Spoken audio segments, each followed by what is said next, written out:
তিনি তত বড় সাধক করলেন কি করে? অঙ্গুলিমান ডাকাত, যে ডাকাতি করতেন, লোকের আঙ্গুল কেটে কেটে গলায় ঝুলিয়ে রাখত। বিবাহিতরা অর্থাৎ বিবাহিত সাধকেরা আর ফকির করবে না, এটা ব্রহ্মচর্যের অঙ্গ। আচ্ছা, আঙ্গুর ফল টক। যখন তুমি জানবে না, অতি জ্ঞানীদের এই একটা অসুবিধা হয়, কারণ বেশিরভাগটাই ইউটিউব এন্ড ফেসবুক বাবা। আচ্ছা আচ্ছা, গুরু বিদ্যায় আসে না, আমি এই পড়ে নিয়েছি, আমি ওই বই পড়ে নিয়েছি। বই যদি শেষ কথা হতো তাহলে গুরু গরু হয়ে থাকতো, গুরু গুরু হতো না। গুরু তাহলে হাম্বা হাম্বা করতো, গরু। सुखकर्ता दुखहर्ता वार्ता विघ्नाची नुर्वी पूर्वी प्रेम रूपा जयाची सर्वांगी सुंदर उत्सेंदुरांची कंठी झरके मन मुक्ता फळांची। এই আরতিটা আপনারা সবাই চেনেন। এই যে আরতির জন্য যাকে পুজো করা হয়, যার এই অ্যাকচুয়ালি আরতিটা, তাকে তার নাম শুনলেই সবার মুখে একটা অটোমেটিক হাসি চলে আসে, একটা ভক্তি চলে আসে। কিন্তু এই যখনই কিন্তু আমি বলি, তখনই মেডিটাল এজেন্ট গল্প জাংশনে। নমস্কার, আমি দেবপ্রতিম চক্রবর্তী।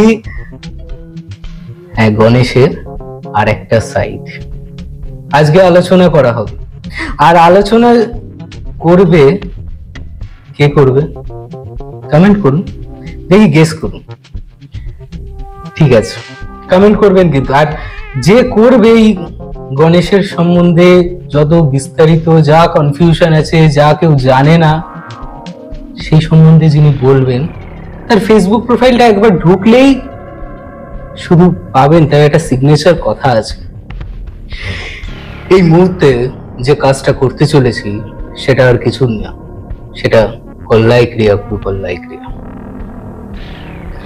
তাহলে আই গেস সবাই বুঝতেই পারছেন আমি কার কথা বলছি।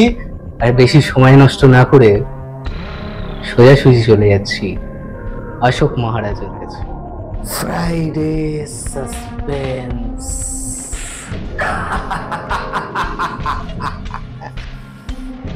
শুধুমাত্র মেডিটাল এজেন্ট ওয়াইটি চ্যানেলে। রাত 9টায় আসবে গল্পের ধারা, রহস্য, প্রেম আর হাসির খেলা সারা। সত্যটা ভয়ঙ্কর। অশোক মহারাজ দা, তাহলে ঘটনাটা শুরু থেকে শুরু করা যাক। কিন্তু আমার একটা কোশ্চেন আছে। কোশ্চেনটা হচ্ছে, এই উচ্ছিষ্ট গণেশ, এটা মানে ডিফারেন্সটা কি নর্মাল গণেশের থেকে? উচ্ছিষ্ট গণেশ যখন আমাদের ধরাধামে আসে, সেটার একটা ইতিহাস আছে। সেই ইতিহাসটাকেও আমরা যদি একটু অন্য শর্টকাট দিই, কারণ এটা তো অনেকটা বড়, সেখান থেকেও যদি করি, তাহলে গণেশের নিজের ইচ্ছেতে গণেশ উচ্ছিষ্ট গণেশের রূপে আমাদের ধরাধামে তিনি আসেন। এই উচ্ছিষ্ট গণেশ আমাদের গণপতি দেবের সব থেকে উগ্র ভয়ঙ্কর রূপ। সাধারণত আমরা উগ্র আর ভয়ঙ্কর যখনই আসে, তখন আমরা কি দেখি বা কি বুঝি? সব থেকে বেশি আমরা শক্তির আরাধনাকারী বা আরাধনাকারিণী ব্যক্তিদেরকে বুঝি, অর্থাৎ যারা সাধক অধ্যায়ের মধ্যে আছেন, সাধক কুলের মধ্যে রয়েছেন, সেই সব মানুষকে বুঝি। তো সেই মানুষদেরই আরাধ্য দেবতা যিনি হন, সেই দেবতা যখন গণেশ হন, অর্থাৎ গণেশের শক্তি রূপ হন, তখন সেটি উচ্ছিষ্ট গণেশ হয়। কিন্তু আমাদের হিসেবে বোঝানোর জন্য বলি আমরা তান্ত্রিক গণেশ, শৈব গণেশ, তান্ত্রিক গণেশ। তান্ত্রিক গণেশের অনেক রকমের পার্ট আছে, ঠিক আছে? সেটাতে হতেই পারে আমরা চৌর গণেশে যেতে পারি। শুনলে হয়তো মানুষের কাছে এটাও এরকমও গণেশ আছে নাকি, কিন্তু আছে। আজকে আমরা যে গণেশে রয়েছি, সে গণেশ হচ্ছে উচ্ছিষ্ট গণেশ, যেটা তন্ত্রোক্ত বিধান মতে তার আরাধনা করা হয় শক্তি মতে। আচ্ছা, এই উচ্ছিষ্ট এই নামটা কেন করা হয়েছে? এটা তো গণেশ হিসাবেই বলতে পারতো। তাহলে ওই আমাদের দেবী মাতঙ্গীর যেটা আমাদের উচ্ছিষ্ট চণ্ডালিনী, হ্যাঁ, এই উচ্ছিষ্ট ইউজটা করা হয় কেন? তাহলে উচ্ছিষ্ট চণ্ডালিনী কেন এসেছিলেন? যদি আমরা একটুখানি পিছনের অনুষ্ঠানগুলোতে দেখি তাহলে কি বলছেন, দেবী উচ্ছিষ্ট রূপে পূজায়িত হন, তাই তাকে আমরা উচ্ছিষ্ট সম্বোধিত করি, অর্থাৎ উচ্ছিষ্ট বলে সম্বোধন করি। দেবী মাতঙ্গীর আরো একটি রূপ ডামরি। তো ডামরিকে আমরা ডামরি না বলে উচ্ছিষ্ট চণ্ডালিনী। আচ্ছা, কেন নরমাল চণ্ডালিনী বললে কি সেটা এমফাসাইজ করা হবে না? না, আচ্ছা, যদি আমরা বলি ক্রিকেটে একটু খেলাতে যাই, normal player Sachin Tendulkar, normal god. Abnormal player Virender Sehwag, সেও গড, কিন্তু যাকে তাকে মারে। সচিন মারবে কিন্তু মারটা ব্যথা লাগবে না, আচ্ছা, মাখনের মতন মারবে, আর সেহবাগ ওটাকেই মারবে কিন্তু ব্যথা লাগবে, একই দূরত্বে যাবে, সবকিছু ঠিক সেই রকমই বোঝানোর জন্য যখন আমরা বলি তখন তাকে আইডেন্টিফাই করতে হবে। তো এই আইডেন্টিফাই করার জন্য আমরা যে যেরকম আমরা ওই হয় না, দুধ দেয় বলে দুধ কাকু, ঘি দেয় বলে ঘি কাকু, আচ্ছা, সেরকম কেবিলওয়ালা, হ্যাঁ, ওই কেবিল অমুকাওয়ালা, আচ্ছা, ঠিক সেই রকমই এটা আইডেন্টিফাই করার জন্য আমরা কোনো এক যুগে কোনো এক সময় তাকে সেই নামে প্রদান করা হয়। তার কারণ তিনি উচ্ছিষ্ট রূপে পূজিত হবেন, তাকে আমি উচ্ছিষ্ট আহার প্রদান করব, আবার এই উচ্ছিষ্ট অবস্থায় তার পূজা পাঠও করব। যেখানে বিরাচারের পূজা চলে, যেখানে আচারের ওপর আচার আসে, যে আচারের কোনো নিয়ম নেই। আমরা তর্কে কি বলি, মায়ের কোলে মুদবো যখন জিজ্ঞেস করে মুদবো নাকি? আচ্ছা, একটা বাচ্চা মায়ের কোলে হিসু করবে যখন, তখন জিজ্ঞেস করবে ওয়া ওয়া করে, মা হিসু করবো? না, কোনোদিনও বলিনি। সেই সেন্সকে বলা হয় বিরাচার, অর্থাৎ মায়ের কাছে শিশু সুলভ আচার, যার কোনো নিয়ম নেই। সেইখানেতে কি হচ্ছে, মা খেতে খেতে বাচ্চাকে দেয় না, খাও বাবা, খাও মা, আকারে আকারে খাইয়ে দিল।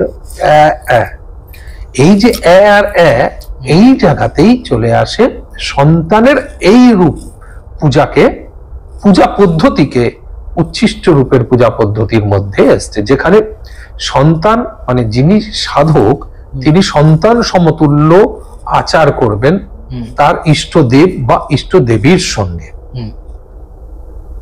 সেখানে নোংরা বসন ম্যাটার করছে না, নোংরা ভূষণ ম্যাটার করছে না, নোংরা অবস্থান ম্যাটার করছে না, নোংরা আহার অর্থাৎ এঁঠো আহার খাচ্ছ দাচ্ছ ম্যাটার করছে না। এখানে আমার গুরুদেব বলতেন মন তুলসী গঙ্গার জল, এই যে ম্যাটারটা করে, অর্থাৎ ভিতরটা তোমার স্বচ্ছ হওয়ার দরকার, তুলসী পাতার মতন পবিত্র হওয়া দরকার, তাহলে সেটাই গঙ্গার জলে পরিণত হবে। তার যে পূজা পদ্ধতি সেটাতে তুমি এই রূপ যদি আচার মানে আমি এঠোতে খেতে হবে বলে এঠো দিয়ে এরকম, এইখানে তুমি সিদ্ধি লাভ পাবে না, এখানে দেবীর সন্তুষ্টি লাভ হবে না। এই বিরাচারের পুজোটাই সবসময় শিশু সুলভ বিরাচার বলেছে, সেই জন্য বলা হয় হট যোগী। আমরা কখন হট করি? হাট বড়রা করে না, হাট বাচ্চারা করে, দিতেই হবে আমাকে। হাঁটি বাচ্চা অর্থাৎ জেদি বাচ্চা, এই যে জেদ করে আমাকে নিয়ে যেতেই হবে, দিয়ে কাঁদো, এবার কান্না শুরু হলো, ইটস বি হার্ট যোগী। এই সবই শিশু সুলভ জায়গা, সেখানে তুমি ম্যানুপুলেট করে এই সাধনায় নিমজ্জিত হতে পারবে না। আচ্ছা, সেই জন্য একে আইডেন্টিফাই করার জন্য বলা হয়েছে উচ্ছিষ্ট গণেশ, অর্থাৎ এঠো ভাবেই তোমাকে এর পূজা করতে হবে, যেটা বিরাচারের পূজা হয়।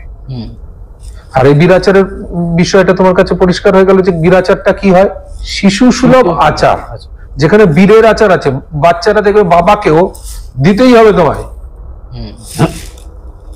মুখ গোমড়া হয়ে এই বাচ্চাকে মানাতে গিয়ে আমাদের মানাতে হয়, কর বাবা কর কর কর, দিচ্ছি দিচ্ছি দিচ্ছি। দেখেছো বাচ্চার কাছে, তাহলে বাচ্চা বড় না আমি বড়? বাচ্চা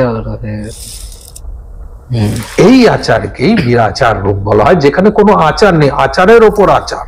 হুম, কিন্তু সেটা স্বচ্ছ মন তুলসীর গঙ্গার জল থেকে। আচ্ছা আচ্ছা। সেই কারণে এই উচ্ছিষ্ট গণেশকে আইডেন্টিফাই করা হয়েছে উচ্ছিষ্ট রূপ এইগুলোর জন্য। কিন্তু এটা বিরাচারের তান্ত্রিক দেবতা, যেটা তন্ত্রোক্ত মতে পূজা হয়। না এই একটা কথা ছিল যে এই যে যত সব উচ্ছিষ্ট এগুলোকে না বলছে এগুলো একটা নেগেটিভ সাইড, ঠিক আছে, এদেরকে নিয়ে নাকি কোনো মানে ভালো কাজ হয় না, যেরকম হার রাখা এই রাখা এইসব রেখে যে সাধনা করে এগুলো নাকি খুব নেগেটিভ সাধনা। এবার আমার কথা হচ্ছে আমি যত দূর অব্দি জানি সাধনা সাধনাই হয়, নেগেটিভ আবার পজিটিভ, সাধনা তো সাধনা। এবার এইটা নিয়ে নাকি কারুর ভালো করা যায় না বা এর কোনো পজিটিভ রিফ্লেকশন নেই, এগুলো একটা নেগেটিভ রিফ্লেকশন, এরকম কি সত্যি হয়? আমি কিন্তু এটা জানি না, আমি নিজের থেকেও আমি এটা মানি না, বাট স্টিল আমি এগুলো অনেক জায়গায় আমি দেখেছি, শুনেছি এবং ইভেনচুয়ালি আমি ইউটিউবেও দেখেছি। শুনতে পাবে তো, কেন শুনতে পাবে না? আঙ্গুর ফল টক। আচ্ছা, আঙ্গুর ফল টক যখন তুমি জানবে না, অতি জ্ঞানীদের এই একটা অসুবিধা হয়, কারণ বেশিরভাগটা ইউটিউব এন্ড ফেসবুক বাবা। আচ্ছা আচ্ছা। গুরু বিদ্যায় আসে না, আমি এই পড়ে নিয়েছি, আমি ওই বই পড়ে নিয়েছি। বই যদি শেষ কথা হতো তাহলে গুরু গরু হয়ে থাকতো, গুরু গুরু হতো না, গুরু তাহলে হাম্বা হাম্বা করতো, গরু। আচ্ছা, তো গুরু বিদ্যা মহাবিদ্যা, তার কারণ গুরুর সব প্র্যাকটিক্যাল অভিজ্ঞতা আছে। তাহলে সেই বিদ্যেতে তুমি যদি সংসর্গে না থাকো, সংসর্গ লাভ না করো, আশীর্বাদ লাভ না করো, তাহলে কি হবে? মারিতম জগতম, অল্প বিদ্যার ভয়ঙ্করী, দু কলমের অধিকারী। এই অল্প বিদ্যা ভয়ঙ্করী দু কলমের অধিকারীটা কি হয়? গন্ডুস মাত্র জল এনো সর্বরই ফরফরায়, মানে এইটুকু জলেতে পুঁটি মাছ কটকট লাফায়, দেয় না তো?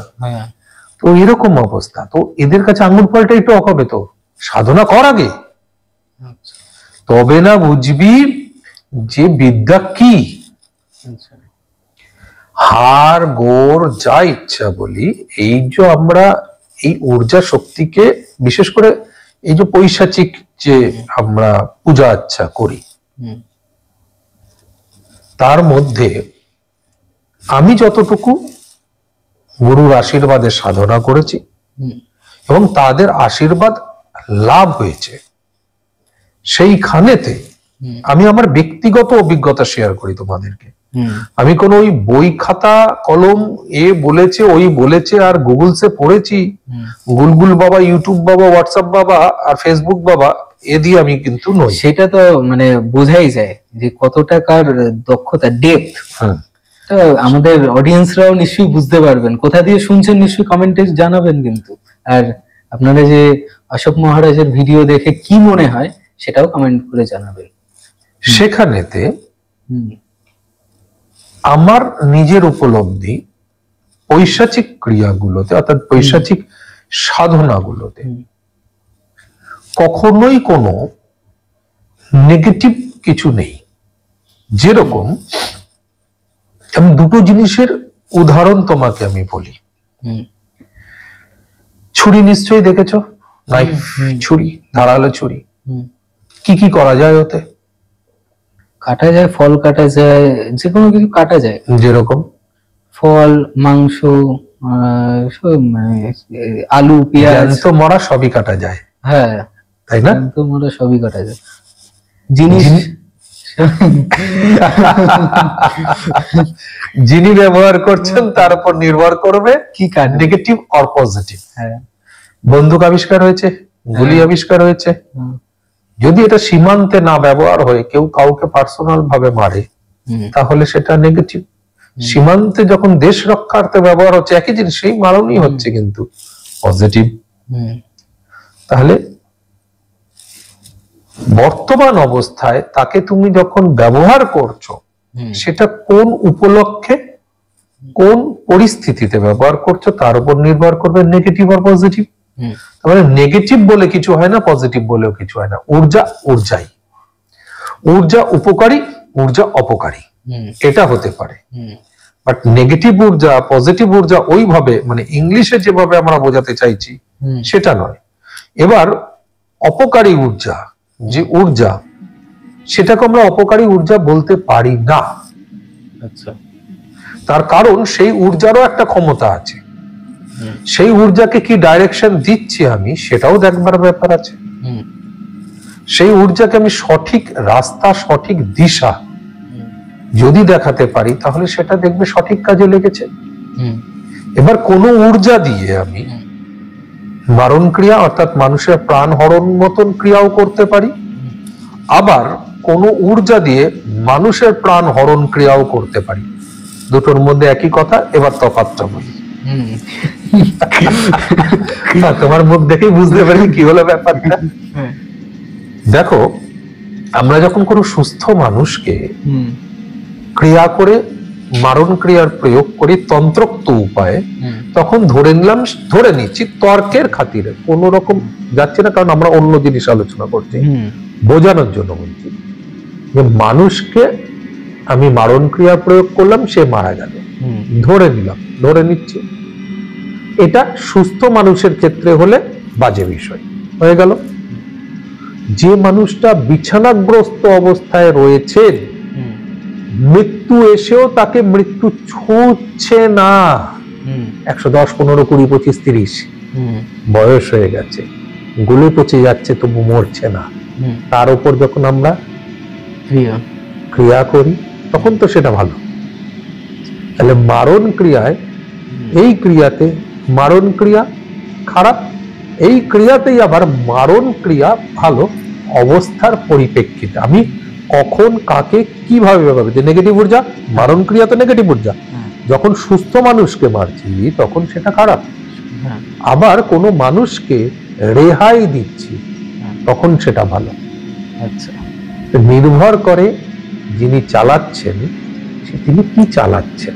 হুম, যিনি চালাচ্ছেন অর্থাৎ দিশা দশা দেখানোটা ঠিক আছে কিনা সেটা নির্ভর করে। ঠিক সেই রকম আমরা যাদেরকে আরাধনা করেছি, আজকে যার আমি তোমার কথা বলছি, এই উচ্ছিষ্ট গণেশ, হুম,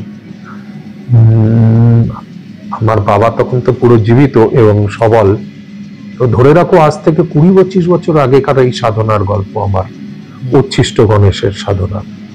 অনেকেই বলতে পারে মহারাজ এত সাধনা করে তো তাহলে তো আপনার এরকম এরকম হেনা তেনা এই এই এই এই হ্যাঁ এই এই এই এই এই এই হয়েছে।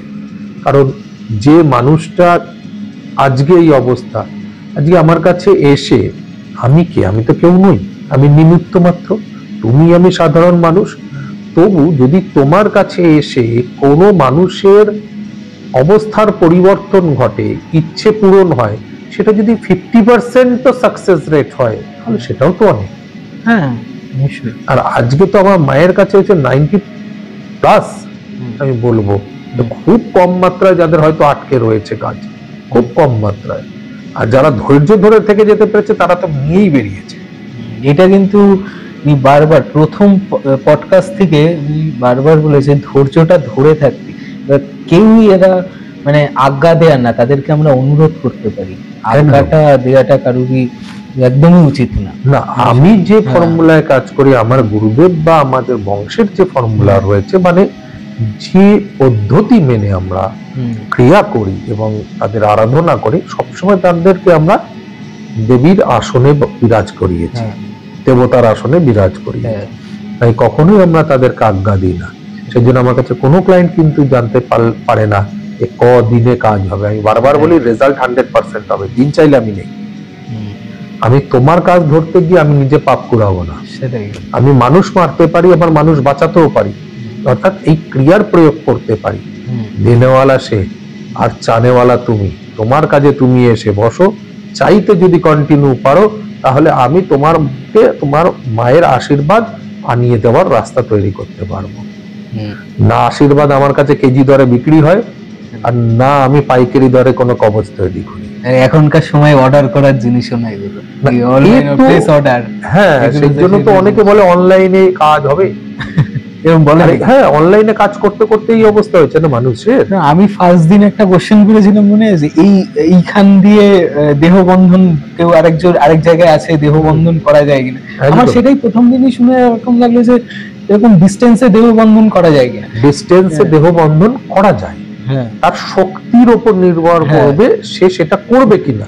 কিন্তু তোমাকে মনে রাখতে হবে, দেহবন্ধন করছো তুমি, তাকে রক্ষা করছো, তার মানে তুমি জানো, তুমি বললে মহারাজ আমার এরকম বিপদ আসছে, আমি বললাম ঠিক আছে দাঁড়া দেখছি, মাকে জানালাম সবার আগে, মা অমুকের এই বিপদ হয়েছে, রক্ষা কর। এবার তোমাকে স্মরণ করে আমি তোমার জন্য মন্ত্র জপ করে যাচ্ছি, রক্ষা হও রক্ষা হও। বাট তোমার জন্য বশীকরণ অমুক তোমার বসে হোক, এটা হয় না। হ্যাঁ সেটাই। অমুকের ব্যবসা হোক বসে বসে, আর তুমি বসে চব্য খাচ্ছ, তাহলে হবে না।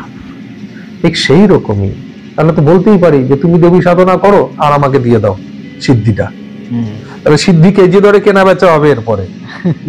ইউটিউব ফেসবুকে দেখবে কেন কোনদিন বলবে যে সিদ্ধি পাওয়া যাচ্ছে, উচ্ছিষ্ট গণেশের সিদ্ধি আছে 2 কিলো, কেউ নেবেন নাকি? বিক্রি হবে এরপরে, কোনো একটা সময় আসবে।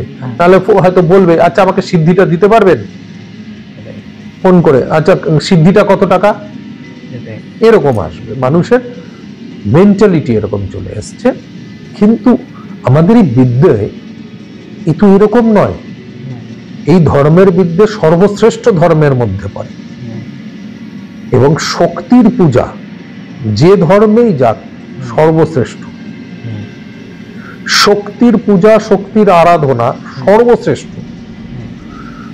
যে যে সময় ধরাধাম বিপদে পড়েছে তখন তখন শক্তির আরাধনা হয়েছে। আজকে উচ্ছিষ্ট গণেশের বলছি, এও তো অসুরের হাত থেকে বাঁচবার জন্য উচ্ছিষ্ট গণেশের আবির্ভাব। ধরাধাম বিপদে পড়েছিল, তবে না উচ্ছিষ্ট গণেশ এসেছিল। তাহলে এই উচ্ছিষ্ট গণেশের রূপ ভয়ঙ্কর রূপ, বিকরাল রূপ, আবার এই উচ্ছিষ্ট গণেশ উলঙ্গ রূপ। হ্যাঁ, আমি অ্যাকচুয়ালি নর্মাল গণেশ, তার থেকে এর মানে পার্থক্যটা কি? এই মানে আমরা নর্মাল গণেশকে কি দেখি, মানে এটা ধুতি সুন্দর কোচা দিয়ে পরে, আমার গনু বাবা মালা ঠালা পরে, পাগড়ি ফাগড়ি পরে বসে আছে, রাজকীয় বেশে আমার গনু বাবা বসে আছে। এখানে গনু বাবা কি বলছেন, আমি মহাশক্তিধারী, প্রলয়কারী, ঠিক আছে, কামরূপা। এইখানেতে গণপতি বাবার কোলেতে, জাঙেতে তিনি তার সঙ্গিনীকে নিয়ে রয়েছেন। সঙ্গিনী উলঙ্গ, তিনিও উলঙ্গ। সঙ্গিনীর হাত তার লিঙ্গে, তার সুর সঙ্গিনীর যোনিতে, হস্ত তার বক্ষে। এই হচ্ছে তার রূপের অবস্থান, যেখানে তিনি কাম রূপ অর্থাৎ কাম অবস্থায় আছেন, মত্ত। আমরা মত্ত কিসে পাই? নেশায় পাই।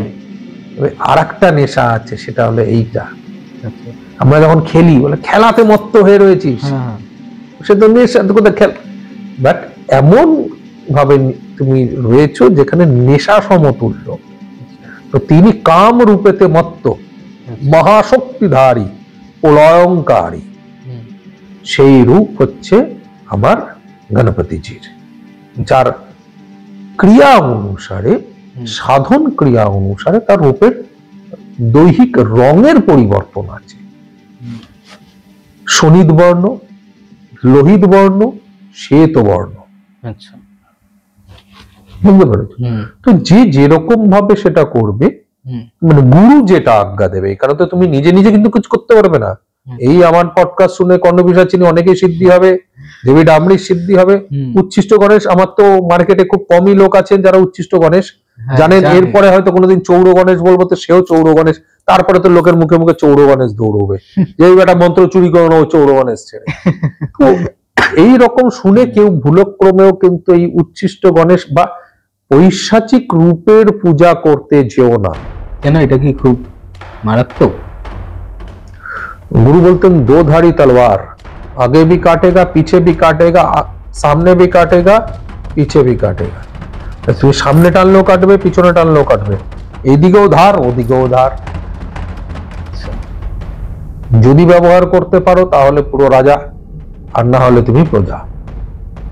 কারণ প্রজা না কিছুই নেই আমরা যখন দেবীর পুজো করি, সাধনা করি, তো সর্বশেষ অর্থাৎ দেবী এবার আসবেন কখন বোঝা যায় জানো? আসবে বসতে, দেবী আসবেন কখন বোঝা যায়? যখন আবহাওয়া চেঞ্জ হয়ে যাবে না, কিছু, বা দেবতা আসবেন। চলো আমরা দেবী দেবী বলি, অনেকে বলে দেবতা কেন নেই ভাই মার্কেটে। চলো দেবতা আসবেন কখন বোঝা যায় বলো তো? প্রদীপ। তাদের এই উগ্র রূপ যখন আসেন, তারপরের রূপই তার শান্ত রূপ। ও আচ্ছা আচ্ছা, মানে এই যে মনে আছে আলোচনা হ্যাঁ, করেছিলাম তারা মায়ের সাধনার ব্যাপারটা নিয়ে?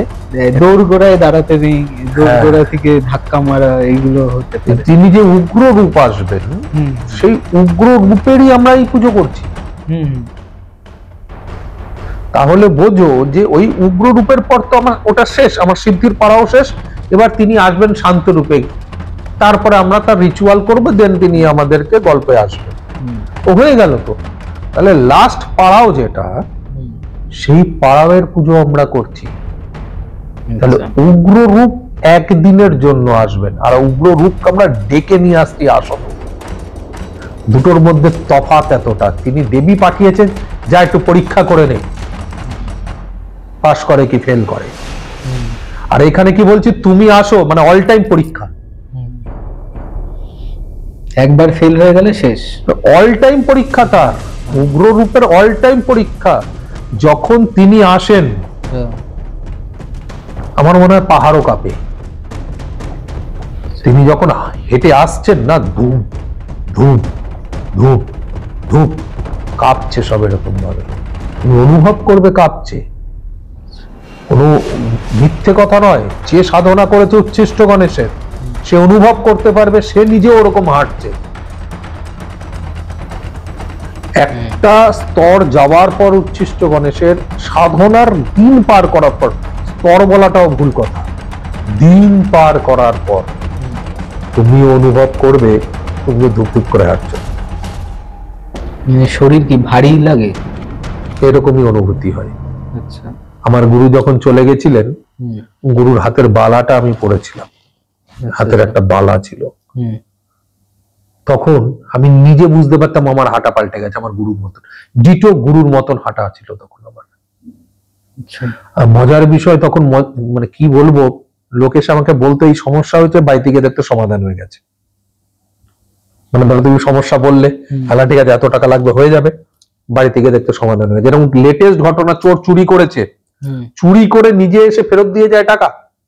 আমার ভুল হয়েছে, ক্ষমা করে দাও।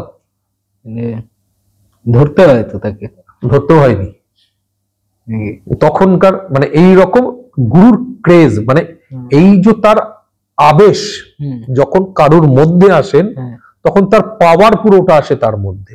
উচ্ছিষ্ট গণেশের আবেশ যখন আসতে শুরু করে, তার মধ্যে সেই পাওয়ার আসতে শুরু করে। এগুলো তো ভালো সাইড। কোনটা খারাপ সাইড বললাম? না, এগুলো সবই ভালো। শুরুতে কি বলেছিলাম? আঙ্গুর ফল টক। তুমি যদি না জানো ভাই, তোমার কাছে আঙ্গুর ফল টক হবে? তুমি তো ইউটিউব বাবা শুনে হয়েছো। তুমি সাধনা করো, সেটাই তবে না বুঝবে তুমি এ দেবী কি, এ দেবতা কি। আমরা তো এতদিন দেবীকে নিয়েছিলাম, দেবী ডামলি নিয়ে অনেক গল্প হয়েছে, বাজে বাজে কথা। কর্ণপিশাচিনী নিয়ে অনেক গল্প হয়েছে। তো সেই রকমই তো, তুমি তো জানো না, আলটিমেটলি শুনতে পিশাচিনী লাগে, কিন্তু সবাই দেবী, সবাই দেবতা। উচ্ছিষ্ট গণেশ, তার মন্ত্র হচ্ছে হস্তি পিশাচি হস্তি পিশাচিনী। ওই তো গেল। আচ্ছা আচ্ছা। উচ্ছিষ্ট গণেশ হস্তি পিশাচি হস্তি পিশাচিনী, ডামরি উচ্ছিষ্ট চণ্ডালিনী। সেই ক্ষেত্রে দেখো, সে তো সবই এই একই গল্প। তাহলে তিনি তো দেবতা। আজকে এই উচ্ছিষ্ট গণেশের আবির্ভাব তো দেবতারই নিজের ইচ্ছেতে। আমাদের ধরাধামের অসুরদের হাত থেকে বাঁচাবার জন্য তিনি হয়েছিলেন। ব্রহ্মার আশীর্বাদে অসুররা শুরু করে দিয়েছিল তাণ্ডব। তখন বলেছিল এমন কোন দেবতা থাকবে যে এই সেক্স বিষয়ের মধ্যে জড়িত থাকবে। আচ্ছা, কেন এরকম কেন? তাহলে সে আমায় মারতে পারবে। আর দেবতারা তো একটুখানি শান্ত নিরীহ, আচ্ছা। স্বচ্ছ জিনিস, হ্যাঁ। এই এমনি এমনি ব্যাপার। আর এখানে তো সেই এমনি এমনি ব্যাপারটা নেই। তো সেই জন্য কি বলেছিল অসুরটা, একটুখানি ঘুরিয়ে পেঁচিয়ে নিয়েছিল। ওই প্রহ্লাদের ওই নৃসিংহ, না মানুষ না পশু, না উপর না নিচ, এরকম, না কোনো অস্ত্র না কোনো শস্ত্র, না নর না নারী। তো এই যে গল্পটা এরকম এরা তৈরি করে যে আমায় এরা কেউ মারতে পারবে না। মানে তুমি মৃত্যুকে বাঁচাবার জন্য, তুমি তো বলতে পারো না সিধু অমর হচ্ছি বললে দেবে না। তো এই অমরত্ব লাভের জন্য ওরা ঘুরিয়ে পেঁচিয়ে অনেক কিছু শব্দ ব্যবহার করে, যে এই এই এই এই হলে তবেই আমাকে মারতে পারবে, না হলে মারতে পারবে না। যেটা দেবতাদের বাইরের জিনিস, সেইখানেতেই উচ্ছিষ্ট গণেশের এই আবির্ভাব। এই রূপ তখন তান্ত্রিক রূপ আসেন, এই তান্ত্রিক রূপ পরে গিয়ে তাদেরকে রক্ষা করে, অর্থাৎ এই ধরাধামকে রক্ষা করে। এই গণেশের পুজো কি মানে বাড়িতে বা ঘরে মানে কিরকম করে করে? এই গণেশের পুজো কিরকম করে করে, এবার তো তুমি সবাইকে মোটামুটি উচ্ছিষ্ট গণেশের তান্ত্রিক বানিয়ে ছাড়বে। হ্যাঁ, তান্ত্রিক হতেই হবে। হ্যাঁ, কারণ তো এখন তো তাই হয়। আচ্ছা, আমার কাছে এসে জেনে গেল, তারপরে সে তোমার ডাকিনী বিদ্যা সিদ্ধ হয়ে গেল। আর ডাকিনী বিদ্যা তো এক একজন সিদ্ধ হয়ে যাচ্ছে। মজার বিষয়, তুমি সেই বিষয়ে নিয়েই আলোচনা করতে পারো যে বিষয়ে তুমি নিজে ঘেটেছো, বই খাতায় নয়, বাস্তবে। তবে না তুমি বাস্তবের হিসেবগুলো বলতে পারবে। তুমি যে ছোট ছোট জায়গাগুলো তুমি তুলে ধরতে পারবে তখনই যখন তুমি বাস্তবে সেটাকে ঘাটবে। বাস্তবে না ঘাটলে বইতে যা লেখা আছে সেইটাকে আওড়ে গেলে কোনো দিনও কোনো লাভ নেই। নেই লাভ, তার কারণ বাস্তবের সঙ্গে বইয়ের লেখার অনেক তফাৎ, অনেক অনেক অনেক তফাৎ। যদি সেই তফাৎটা না হতো তাহলে বইয়ের সব জায়গায় থাকতো এই এই সিমটমই হবে। সেখানে বারবার বলছে প্রত্যেকের উপলব্ধি আলাদা আলাদা হবে। তুমি সাধনা করো, তুমিও উপলব্ধি করতে পারবে। তুমি তোমার উপলব্ধিকে বর্ণনা করবে। তুমি বই খাতার উপলব্ধি বর্ণনা করে কি হবে, তাই না? তুমি যে সাধনা করো সেটা নিয়ে তুমি লোকের সামনে তুলে ধরো না। এই করতে করতেই দেখবে সব ধরনের সাধনা সবার কাছে চলে এসছে। তাহলে কেউ কাউকে ঠকাবে না। এই যে ঠকানোর যে গল্পটা, আমি এটা পারি ওই ওটা হয়, এই মিথ্যা চারটা আসবে না, এবং বিশ্বাসটাও ঠিক জায়গায় থাকবে। হ্যাঁ, অনেকের প্রশ্ন কর্ণপিশাচিনীতে তোমার নারী লাগে না, মানে নারীর এই সব প্রয়োজন নেই, তুমি করো তাহলে বুঝবে নারীর সব। তাহলে কেন বলছে নারীর চুলের মুঠি ধরে তুমি বসবে নারীকে উল্টো করে, তাহলে তো আসতো না। নারীকে উল্টো করে উপুর করে শোয়ানোর কথা তো আসতো না, সেটাই, তাই না? কিভাবে শোয়াতে হবে সেটাও তো এসছে। হ্যাঁ, তাহলে তো আছে। হ্যাঁ, মানে আকাশে তীর মারার মতো না। এবং যখন সে উঠবে তখন বলছে যে চুলের মুঠি ধরে তাকে টেনে ধরো, টেনে ধরে তুমি তাকে খাওয়াও আর খাওয়াও, অর্থাৎ তাকে ছোলা দাও বা চাল দাও আর কারণ দাও। কখন? যখন তুমি আজ্ঞা নিয়ে নেবে, আমি এটা করতে যাচ্ছি, তোমার এটা দরকার। কোন নারী দরকার সেটাও বলা হয়েছে, কোন পুরুষ। যেহেতু কর্ণপিশাচিনী ওই মেয়ে মেয়ে গল্প, তাহলে ছেলেরই হার লাগবে বাধ্যতামূলক। গল্পটা এরকম। কিন্তু তন্ত্রের বেশিরভাগ প্রয়োগের ক্ষেত্রে নারী শক্তিকেই ব্যবহার করা হয়েছে। সবের মধ্যে, প্রেতের মধ্যে এই নারী শক্তিকে সব থেকে বেশি ব্যবহার হয়েছে। সেরকম উচ্ছিষ্ট গণেশের ক্ষেত্রেও তুমি যখন পুজো করবে তখন তোমার বেশভূষাও সেই হবে। তুমি কোন বর্ণের তাকে পুজো করছো, আচ্ছা, যে বর্ণের পুজো করছো সে বর্ণের বস্ত্র ধারণ, বিরাচারে। জাঙ্গিয়া বললাম, প্যান্ট পরলাম, তারপরে তো কোছা মারলাম, সেটাতে বাবা হবে না। কপিন মাস্ট। আজকে তো তান্ত্রিক বাবারা কপিন পরা ভুলে গেছে। কপিল, কপিল না, কপিন, কপিন। হ্যাঁ, মানে ল্যাগট। হ্যাঁ, এই তো পড়া ভুলে গেছে। ভুলে গেছে। হ্যাঁ, কপিন পড়া তো ভুলে গেছে। আচ্ছা। তুমি একটি কপিন হচ্ছে একটি কাপড় গিট্টা দিয়ে সেটাকে করবে। এখন কতজন পড়ে? হ্যাঁ, এখন সেরকম কেউ করে না। ভুলে গেছে। না, পরে ওই যারা এই কুস্তি করে, হ্যাঁ, আর সে তো বাবা তান্ত্রিক নয়। তান্ত্রিক না, তারা পরে। সেই কপিন পড়া বাধ্যতামূলক সাধনার জন্য। আবার এই কপিনই তুমি তখনই ত্যাগ করবে যখন তুমি বিবাহিত হবে। আচ্ছা আচ্ছা, এটা কারণ? এরও অনেক বড় কারণ আছে। বিবাহিতরা অর্থাৎ বিবাহিত সাধকেরা আর কপিন পড়বে না, এটা ব্রহ্মচর্যের অঙ্গ। বুঝতে পেরেছ? এই কপিন পড়বে সেই বর্ণের, বস্ত্র ধারণ করবে সেই বর্ণের, পৈতে তোমায় ধারণ করতে হবে। যদি তুমি ব্রাহ্মণ হও তাহলে নতুন পৈতে তোমায় ধারণ করতে হবে। আবার যে কালারের হচ্ছে সেই কালারেতেই যেতে হবে কিন্তু সেখানে। আচ্ছা, ঠিক আছে? যে বর্ণের তুমি তাকে আরাধনা করছো। আমার কাছে মানে আমি লাল বর্ণের, লোহিত বর্ণের উচ্ছিষ্ট গণেশের আরাধনা করেছি। আমি সেই জন্য লাল রঙেরই ব্যবহার করেছিলাম। সবকিছুই তখন তার লাল রঙের ছিল। সেই অবস্থায় তাকে আমরা পুজো করেছি। কিন্তু আমি যে পুজোটা করেছি সেটা কিন্তু কোনো মাটি মূর্তির পুজো নয়। তাই আমার কাছে যে উচ্ছিষ্ট গণেশ আছেন, যিনি আছেন যার রূপ প্রতিরূপ, সেটি কিন্তু কোনো মাটির প্রতিরূপ নয়। অর্থাৎ উচ্ছিষ্ট গণেশের জাঙেতে, এটা বর্ণনা তার জাঙেতে তার সখী, নটি বা স্ত্রী, যাই রূপে যাই না কেন, তার প্রেয়সী, স্ত্রী বলার থেকেও বেশি প্রেয়সী শব্দটা সঠিক হবে, যে তার প্রেয়সী তার বাম জাঙেতে বসে। ঠিক আছে? হ্যাঁ, তো এইটা কিন্তু আমার ওই প্রতিচ্ছবির মধ্যে নেই, এটা বর্ণনাতে আছে আমার।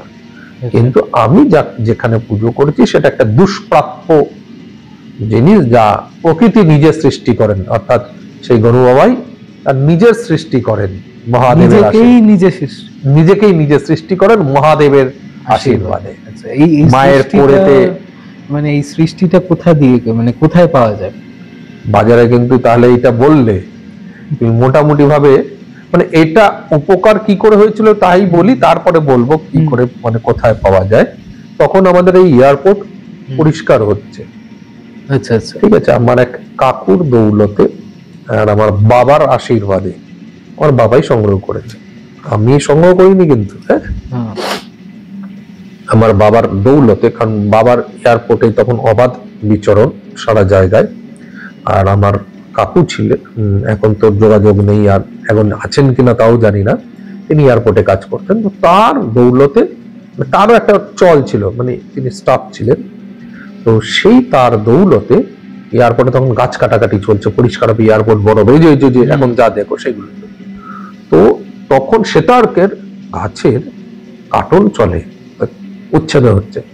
তো আমাকে বললো এরকম কাটাকাটি, চলো সব নিয়ে চলে আসো, শুকিয়ে টুকিয়ে যজ্ঞ করো। তখন তো আমার কিছু হলেই যজ্ঞ করো, সেতর্কের দিয়ে যজ্ঞ তো বিশাল ব্যাপার। ওই সেতর্কের জায়গায় তখন আমাদের মাথায় ছিল ব্যাপারটা। তো ওই লেবার, তখন ওই লেবার কাজ করছো, তো লেবারকে পয়সা দিয়ে বাবা বেচে বেচে বেচে বেচে একদম পুরোনো 100 বৎসের কাছাকাছি বা অধিক যদি কোনো বৃক্ষ এরকম থাকে, সেই বৃক্ষের অষ্টম গর্ভে এই উচ্ছিষ্ট গণেশের জন্ম হয়। আচ্ছা, যাকে আমরা তান্ত্রিক গণেশ বলি। সেই জন্য দেখবে ব্যতিক্রমে সবাই বলে শ্বেত অর্কের শিকড় নিয়ে বুড়ো আঙ্গুলের সমান কেটে গণেশের ছবি বানিয়ে পুজো করো, কপাল খুলে যাবে। ব্যতিক্রমী বলবে, তার কারণ ওইটা পাওয়া মুশকিল।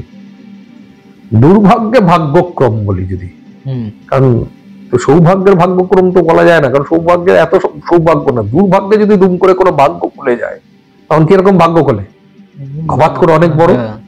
এই দুর্ভাগ্যের ভাগ্যক্রমে বাবা সেটাকে আবিষ্কার করতে পারে। আচ্ছা আচ্ছা। নিয়ে আসা হয় বাড়িতে। সেই অষ্টম গর্ভে হুম এই দেবতার সৃষ্টি হয় নিজের থেকে, তোমাকে সেটা দেখে বুঝে নিতে হবে। তারপর তাকে কেটে পরিষ্কার করে স্থাপন করা হয়। আমারটা পুরো তৈরি হয়নি, তবে তার সুর, আমি তো সুর রাখতে পারিনি, অনেক বড় সুর ছিল, হুম সুর পা ছিল, আরো দুটো হাত, আর কমপ্লিট হয়নি। 4 হস্তের গণেশ এটা, কিন্তু আর হস্তগুলো পুরো কমপ্লিট তৈরি হতে পারেনি। আচ্ছা। আরো বয়স হলে তবে ওই জায়গাগুলো তৈরি হতো। তো আর কিছু করার ছিল না, তো যতটুকু এসছে ততটুকুতেই তিনি সেই আশীর্বাদ প্রদান কিন্তু করেছিলেন। করেছিলেন। আচ্ছা। এটা শ্বেতর্কের অষ্টম গর্ভে নিজের থেকে, সেই জন্য একে তান্ত্রিক কথাটা যুক্ত হয়েছে ভেষজ গুণের মধ্যে দিয়ে। হুম এ তান্ত্রিকেদের এই পূজা পাঠ, হুম এটি তুমি যে কোনো স্থানেই করতে পারো, ঘরেও করতে পারো, বাইরেও করতে পারো। আচ্ছা, এই যে গণেশের মানে সাধনা, সব যেরকম সাধনা দেখলাম একটা ভোগ দিতে হয়, এই গণেশের জন্য কি ভোগ দেওয়া যায়? সেই একই উচ্ছিষ্ট। উচ্ছিষ্টের ভোগ, যার গুরু যেরকম আদেশ করবে। এই যে গল্পটা আসে এখানে, হুম কোনো বাধা ধরা লিখিত জিনিস তন্ত্রের দুনিয়ায় নেই গো। আচ্ছা। তন্ত্রের দুনিয়ায় কোনো বাধা ধরা লিখিত জিনিস নেই। তার একটা বড় কারণ, লোকে ব্রহ্মদেত্তির সাধনা করে। হুম আমি ব্রহ্মদেত্তির স্বপ্নাদেশে পেয়েছি, আচ্ছা। তাহলে আমাকে সাধনাটা করতে হলো না। তিনি আমাকে আদেশ করেছেন, তুই আমার এই ভোগ দিবি, এইদিকে দিবি, হুম ঠিক আছে, এই আসন দিবি, বলবি, আমি তোর কাজ করার চেষ্টা করব। আচ্ছা। তাহলে আমাকে সাধনা করতে হয়নি। তাহলে কি পাওয়া যায় না? না, পাওয়া যায় তো। তাহলে পাওয়া যায় তো। স্বপ্নে অনেকে ওষুধ পায় তো, হুম, বিভিন্ন রকম গাছগাছালির ওষুধ পায় তো। স্বপ্নে ওষুধ বলে না, স্বপ্ন দেশে ওষুধ পেয়েছি, স্বপ্নে মন্ত্র পেয়েছি, হ্যাঁ। পাই কি করে? হ্যাঁ, যদি শুধু গুরুই মন্ত্র দেবে, তাহলে স্বপ্নে মন্ত্র পায় কি করে? আমি গুরু বামদেবের স্বপ্ন দীক্ষা পেয়েছি, পেলাম কি করে? মা তারার স্বপ্ন আদেশ পেয়েছি, পেলাম কি করে? মা রক্ষিণীর স্বপ্নাদেশ হয়েছে, পেলাম কি করে? মহাকালের মূর্তির স্বপ্নাদেশে পেয়েছি, পেলাম কি করে? আচ্ছা। আমার তো কোনো ওটা এমনি এমনি মনে মনে বানানো নয়। তো সবকিছু বই খাতাতে লেখা থাকে না, সীমাবদ্ধ নয়। হুম, গুরু তোমাকে সেখানে তার সাধন, তার গুরু দিয়েছে, তার গুরু দিয়েছে, তার গুরু দিয়েছে, যেখান থেকে এসছে সেই আস্তে আস্তে তুমি পেয়েছো। তোমাকে তিনি যা দেবেন সেই অনুসারে তোমাকে তার সাধনা করতে হবে। এটা কোনো নিম্নলিখিত ব্যাপার নেই। এই নিম্নলিখিত কোনটা হবে? গুরু যা বলেছেন তাই। আচ্ছা আচ্ছা। তিনি সেখানে মদিরা দেবেন, হুম, মাংসও দিতে পারেন, হুম, ফলও দিতে পারেন। আমার ব্রহ্মদৈতীতে শোল মাছও যায়, হুম, আমার ব্রহ্মদৈতীতে ফলও যায়। তিনি যা আদেশ দিয়েছেন আমি তাই দিই। তো নির্ভর করবে, অর্থাৎ গুরু কি আদেশ দিয়েছেন তোমাকে এই সাধনার জন্য। গুরু কোনো সাধনাই এমনি দেবেন না তিনি যা করেননি। হুম, এখনকার গুরু দিতে পারে ইউটিউব বাবারা, কিন্তু তোমাকে একজন লিখেছে না যে ওই বর্তমানে সেই গুরু পাওয়া মুশকিল। হ্যাঁ, এটা ঠিক বলেছেন তিনি, যে বর্তমানে সেই গুরু পাওয়া মুশকিল। হুম। কিন্তু বর্তমানে সেই গুরু পাওয়া যায় না এটা নয়। খুঁজলে পাওয়া যাবে। কেন পাওয়া যাবে না? ত্রিজটা বাবা, ঢেলা বাবা, এরা সবাই আছেন, পাওয়া যায় না মানে? হুম, তো খুঁজলে পাওয়া যায়, কিন্তু খুঁজতে হবে তোমাকে, দৌড় দিতে হবে তোমাকে। তুমি যদি ইউটিউবে খোঁজো কে কোন বাবা আছে, তাহলে আমাদের মতন বাবা বেরোবে। ফেসবুকে যদি খোঁজো কোন বাবা আছেন, তাহলে আমাদের মতন বাবারা বেরোবে। এই বাবারা তো ফেসবুক ইউটিউব করেন না, হুম, তারা তো সেই সাধন নিয়ে ব্যস্ত। আমরা তো কমার্শিয়াল ভাবে চলেন, হুম, আমরা তো কমার্শিয়াল ভাবে চলা বাবা। হ্যাঁ, আমি আমার গুরুদেরকে পেয়েছি সেই মাপের, যাদের আশীর্বাদে আমি এই সাধনাগুলো করতে পেরেছি। আজকে কোনো শিষ্যরা তো সাধনা করতে চায় না। তাও তো আপনি অনেকগুলো সাধনা করেছো। তাও তো বলবো আমি কিছুই করিনি। আচ্ছা। তার কারণ, তুমি সব সাধনায় যত সাধনা করবে সব সাধনায় সিদ্ধি পাবে, অর্থাৎ তার দর্শন পাবে, গ্যারান্টি নেই। যতক্ষণ না পাবে ততক্ষণ লড়তে হবে। এবার মজার বিষয়, গুরুর আশীর্বাদ এখানে।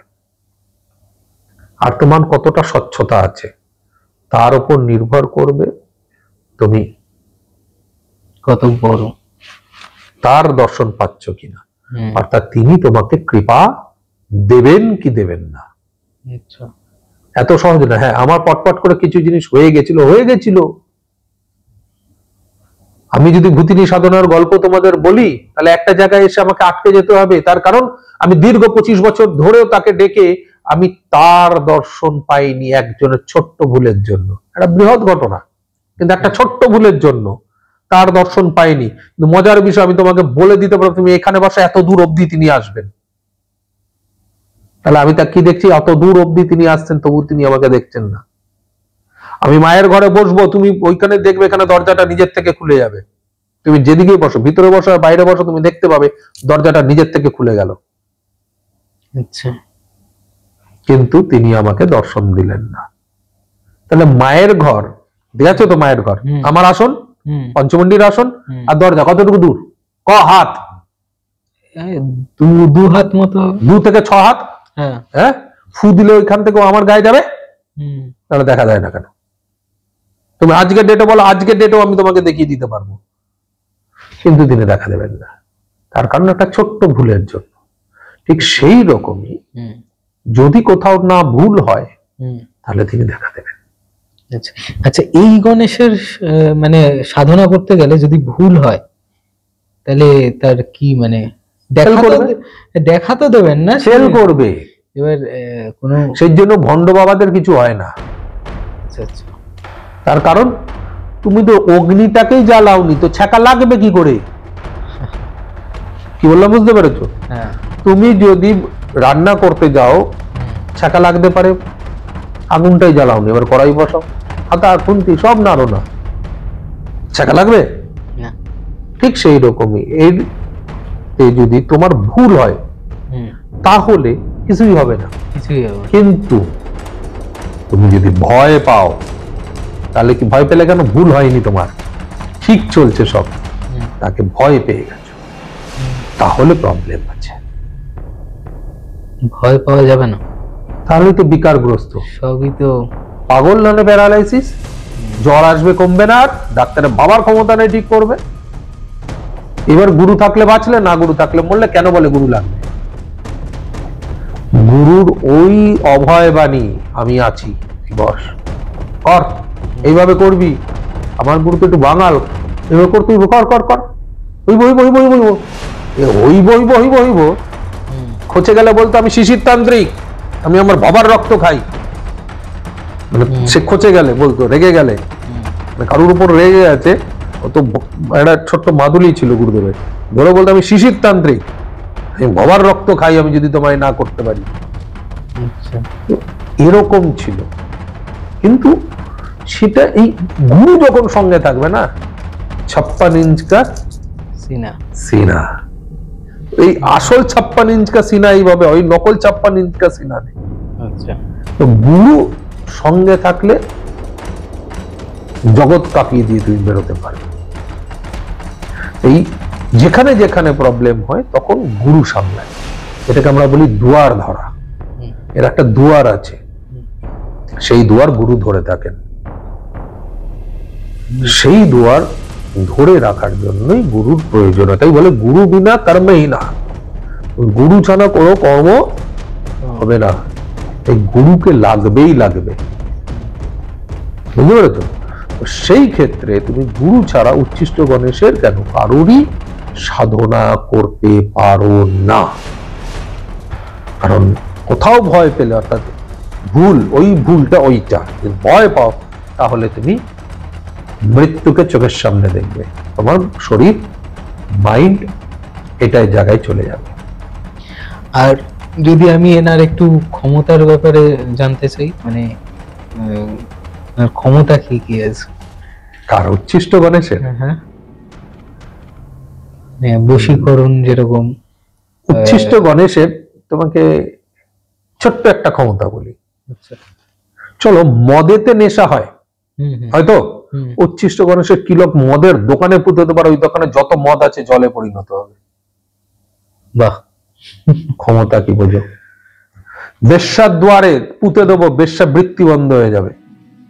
মানে কুমারের বাড়িতে পুঁতে দেবো, বিবাহ বন্ধ হয়ে যাবে। আচ্ছা, আবার এই উচ্ছিষ্ট গণেশেরই নাম করে যদি তুমি চিৎকার করে কাউকে ডাকতে থাকো, আর সেই গুরুর যদি কৃপা হয়, অর্থাৎ আমার গুরু বাবার কৃপা যদি হয়, তাহলে সেই মানুষও তোমার ডাকে সাড়া দেবে। বশীকরণ,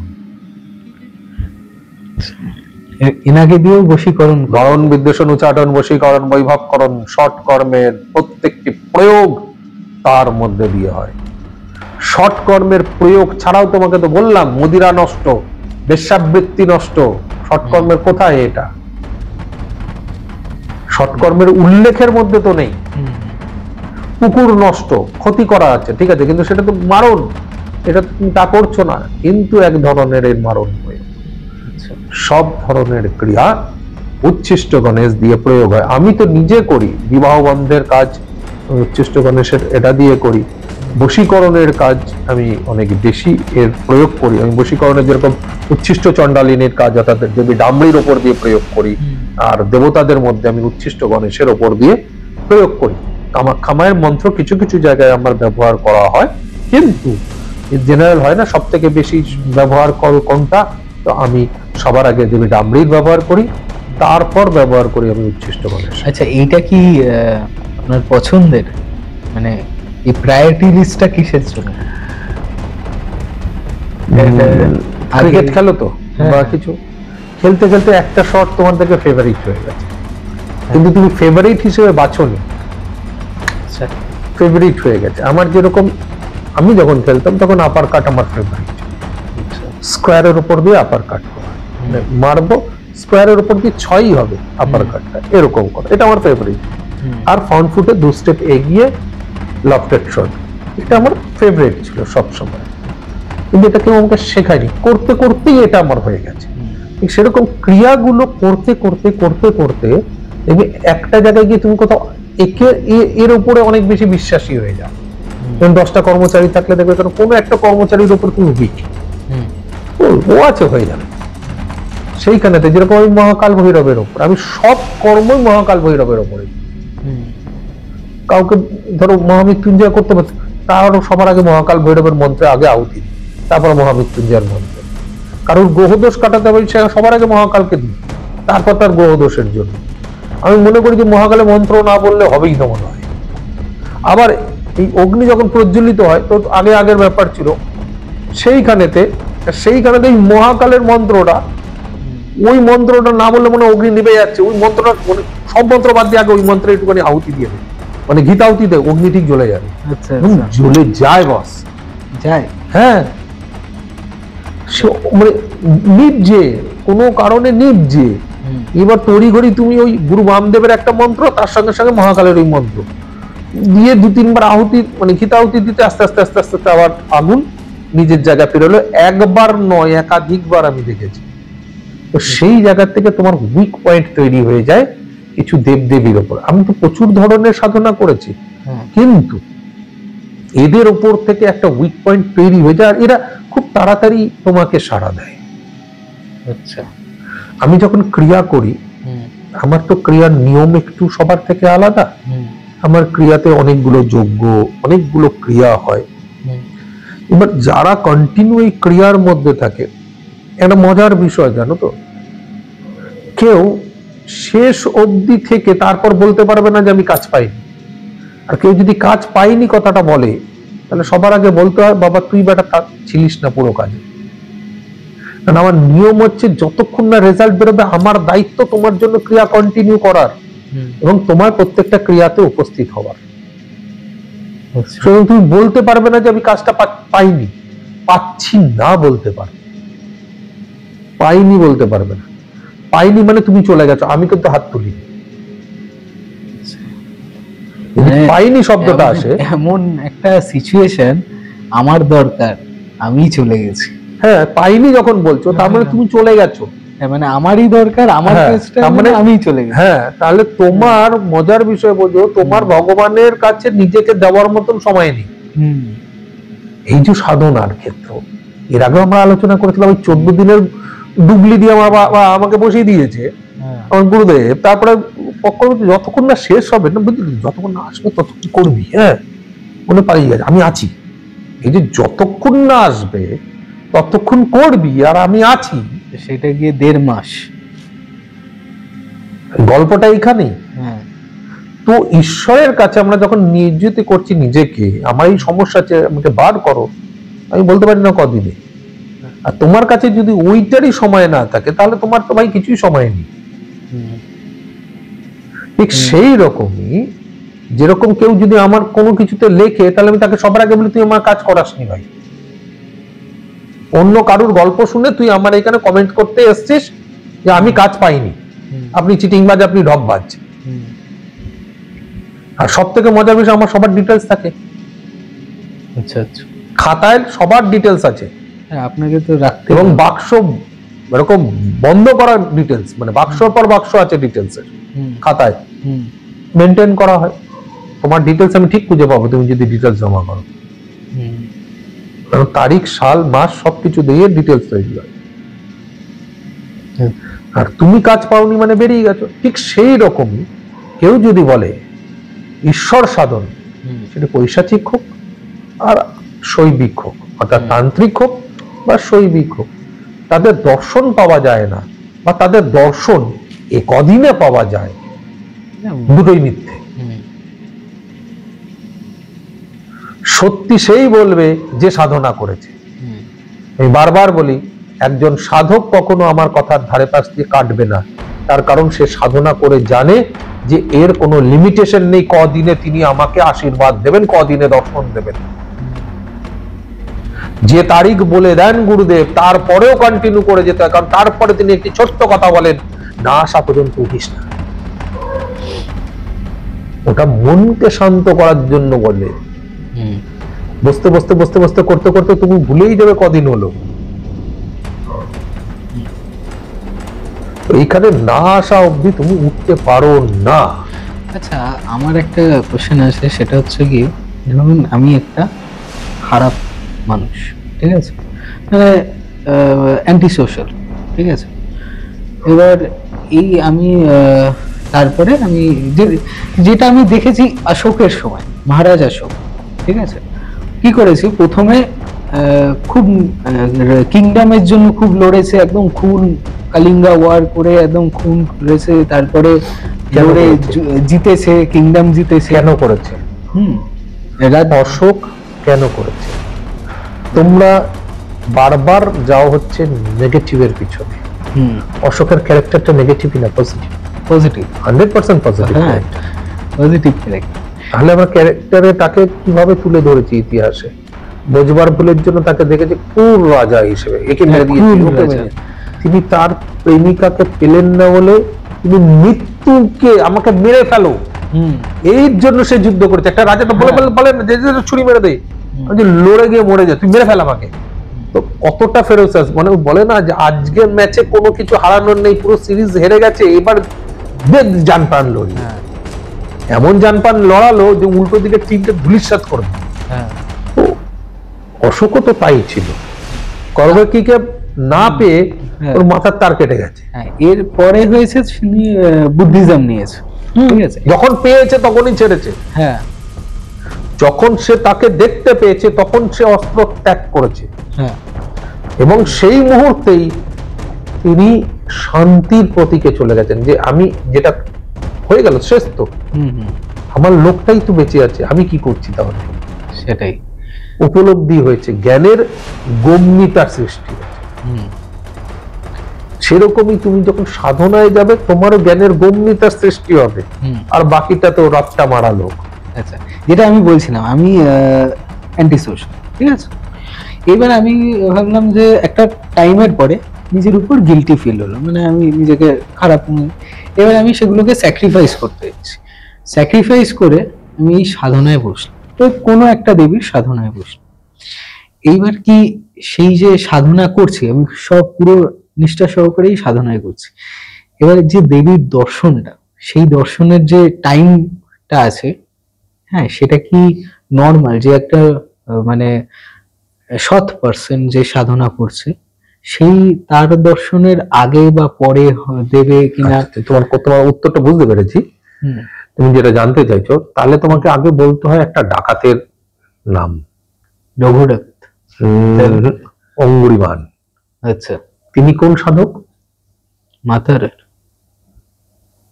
আমি কি অডিয়েন্সকে জিজ্ঞেস করবো তিনি কোন সাধক? হ্যাঁ, তাহলে অডিয়েন্সই বলুক, কমেন্ট করে বলবেন কিন্তু। তিনি একজন বড় সাধক, যার নাম আমরা কথায় কথায় বলি অমুক সাধকের নাম। নাম বললাম না, অডিয়েন্স বলবে, ঠিক আছে? তিনি তত বড় সাধক হলেন কি করে? অঙ্গুরিমান ডাকাত, যে ডাকাতি করতেন, লোকের আঙ্গুল কেটে কেটে গলায় ঝুলিয়ে রাখতো। নিশ্চয়ই কোনো ভালো কাজ করেছে, মানে কি ভালো কাজ করেছে? এই ডাকাতের। সাধনার সঙ্গে এর কোনো মানে নেই। আচ্ছা, যে কর্মই করো তুমি সেটা নিষ্ঠা ভরে করো। যে ওই অশোকের ক্যারেক্টারটাকে তুমি যদি ভালো করে দেখো, তিনি যখন যুদ্ধ করেছেন নিষ্ঠা ভরে, তিনি যখন শান্তির প্রতীক হয়েছেন তখনও নিষ্ঠা ভরে। এই নিষ্ঠা ভরে তুমি যখনই করবে তখন সেটাকে তুমি পূর্ণরূপে উপলব্ধ করতে পারবে। প্রারব্ধ জিনিস বলে খুব কম জিনিস হয় যে প্রারব্ধ, মানে যেটা আগের থেকে তোমার, হ্যাঁ ওটা জন্মের পর জন্মেতে হয়। যারা অনেক উচ্চ সাধক হয়ে যান তারা যখন দেহ রাখেন, আবার তাদের জন্ম হলে সেই শক্তিটা, সেই ঊর্জাটা নিয়ে আসেন।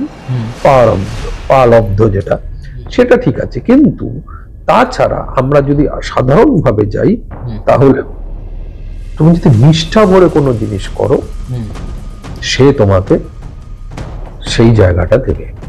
আচ্ছা, এবার ফিরে আসি উচ্ছিষ্ট গণেশ। বললে যে ভয় পাওয়ার কথা। এই ভয়টা কেমন ভয় হতে পারে? মানে যেরকম বিকরাল রূপ, গণেশের একটি বিকরাল রূপ হয় হচ্ছে এই উচ্ছিষ্ট গণেশ। যখন তোমাকে আমি কি বলবো, তোমাকে তো কিছুক্ষণ আগে বর্ণনা এমনি বলছিলাম আমাদের শুরু হওয়ার আগে, যে আমার এটা কত আছে, 8-10 ফুটের লম্বা, 12 ফুট 13 ফুটের লম্বা। কিন্তু যখন তুমি এই গণেশকে দেখছো, তখন দেখছো আকাশের সমান, এরকম ভাবে আকাশের সমান সে ধীরে দাঁড়িয়ে আছে, বিশাল চেয়ার, আর করাল বদনং, মানে এর কিরকম বলবো, বীরের মতন, মানে একটা বিকট রূপ, চোখগুলো ডেলা ডালাল, ঠিক আছে? এবং তার চালটাই আলাদা, সুস্থ স্বাভাবিক চাল না, মার্জিত চাল না।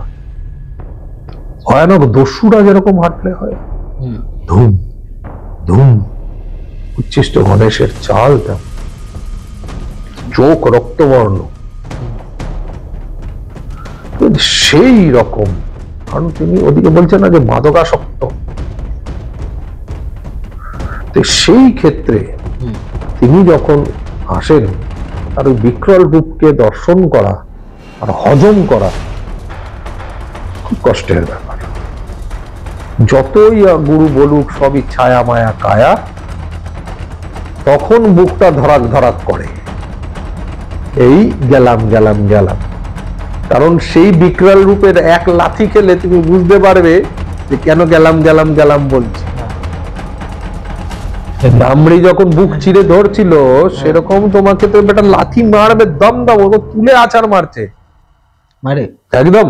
মানে ওই যন্ত্রণা ভোগ করতে হবে, তোমাকে ওই যন্ত্রণাই ভোগ করতে হবে। আর যে একবার অভ্যস্ত হয়ে গেছে সে জানে ব্যাপারটা, কিন্তু সে জানলে কি হবে, তার ব্যথাটা তো ব্যথা লাগবে যে বস, হাড্ডির আওয়াজ হচ্ছে। এবার হাতটা ভেঙে গেলে কিরকম লাগে, এই হাত ভেঙেছে আমি জানি হাত ভাঙলে কেমন লাগে, অরিজিনালে ভেঙেছে তাই বলছি, ওই সময়ের তো অভিজ্ঞতা সেটা। কিন্তু আসলে হাত ভাঙলে তো ভেঙেছে আমার, আমি জানি কেমন ব্যথাটা হয়। তো সেই ব্যথা, অত দিনের ব্যথা এক এক বারেতে তোমাকে অনুভব করাবেন তিনি। এক এক বারেতে একবার তুলবে এক আছাড়, আবার তুলবে আবার আছাড়, বুকের উপরে 1 ফুটবলের শট, সাই করে গিয়ে দেয়ালে ধাওয়ান করে লাগলো। আসন থেকে তোমার আছে, কিন্তু মালা হাত থেকে চাললে চলবে না, জব বন্ধ করলে চলবে না। গুরুর দরকার এখানে, কারণ গুরু তোমাকে বারবার এটা স্মরণ করিয়ে দেবে। এই যে নেশা সাবজেক্টটা এসে গেছিল না, এই নেশাগুলো কিন্তু এই কারণে এসেছিল, জানো তো। চরম নেশা করিয়ে বসিয়ে দিত, তুই নেশা ঢালে ঢালে ঢালে ঢালে বেরিয়ে যায়, ও ঘোরেতেই চলে গেল জব সিদ্ধ করার জন্য। ও কিন্তু আসল জব সিদ্ধ করতে গেলে মানে তুমি মন্ত্র সিদ্ধের জন্য নর্মাল নর্মাল থাকতে হবে, মানে বুঝতেই পারবে না। এবার এই ক্রিয়া যখন তুমি আসেন তার আগে তার অনেক বিকরাল রূপ আসে, ভয়াবহ অবস্থা হয়। আমার মনে আছে তিনি যখন তার আগে এসছেন তখন এমন অবস্থা হয়েছে যে চারিদিক দিয়ে মনে হচ্ছে যেন সব ভেঙে চুরে পড়ে যাবে। তিনি যখন আসছেন ঠিক তার অবস্থা। এবার তার ৩-৪ দিন আগের থেকে, ঠিক আছে, তোমার বাড়িতে ঢিল পড়ছে বড় বড়, দুম গড় গড় গড়, আমার টালির চাল দাম বললো গড় গড় গড় গড় গড় গড় গড় গড়। এই ঢিলটা কেন? আমি কি করে জানবো ঢিলটা কেন পড়ে? খুঁজে পাওয়া যায় না ঢিল। না মানে ও আচ্ছা, ঢিলটা কেন পড়ে ছেড়ে দাও, খুঁজে পাওয়া যায় না তো ঢিল। আচ্ছা গায়ের মধ্যে এসে ধুমধুম করে পড়ছে, সারা রাত আমার জপের সময় পড়লো, ঢিল মারছে সব, নুড়ি মারছে সব, আর সকালবেলা উঠে তো তাহলে আমার যখন আমি শেষ করব জপ তখন তো আমার পুরো ঘরটার মধ্যে ঢিল পাটেলে ভর্তি, কিছুই তো নেই। তাহলে কি ফেলে কেন পরে ছেড়ে দাও, মালটাই নেই। যে আসনে তুমি জপ করছো সেই আসনেই তোমায় ঘুমোতে হবে। ঘুমাতে হবে? আচ্ছা, সেই সুতির আসনেই তোমায় ঘুমোতে হবে। আচ্ছা চলো একটা জিনিস বলে দিলাম, সুতির আসন। যে আসনে বসে তুমি জপ করছো জপান্তে তোমাকে সেই আসনেই ঘুমাতে হবে। এমন ভাবে দীপকের তেল তোমাকে রাখতে হবে যাতে সকাল সূর্য উদয়ের পর সেটা নিজের থেকে নেবে।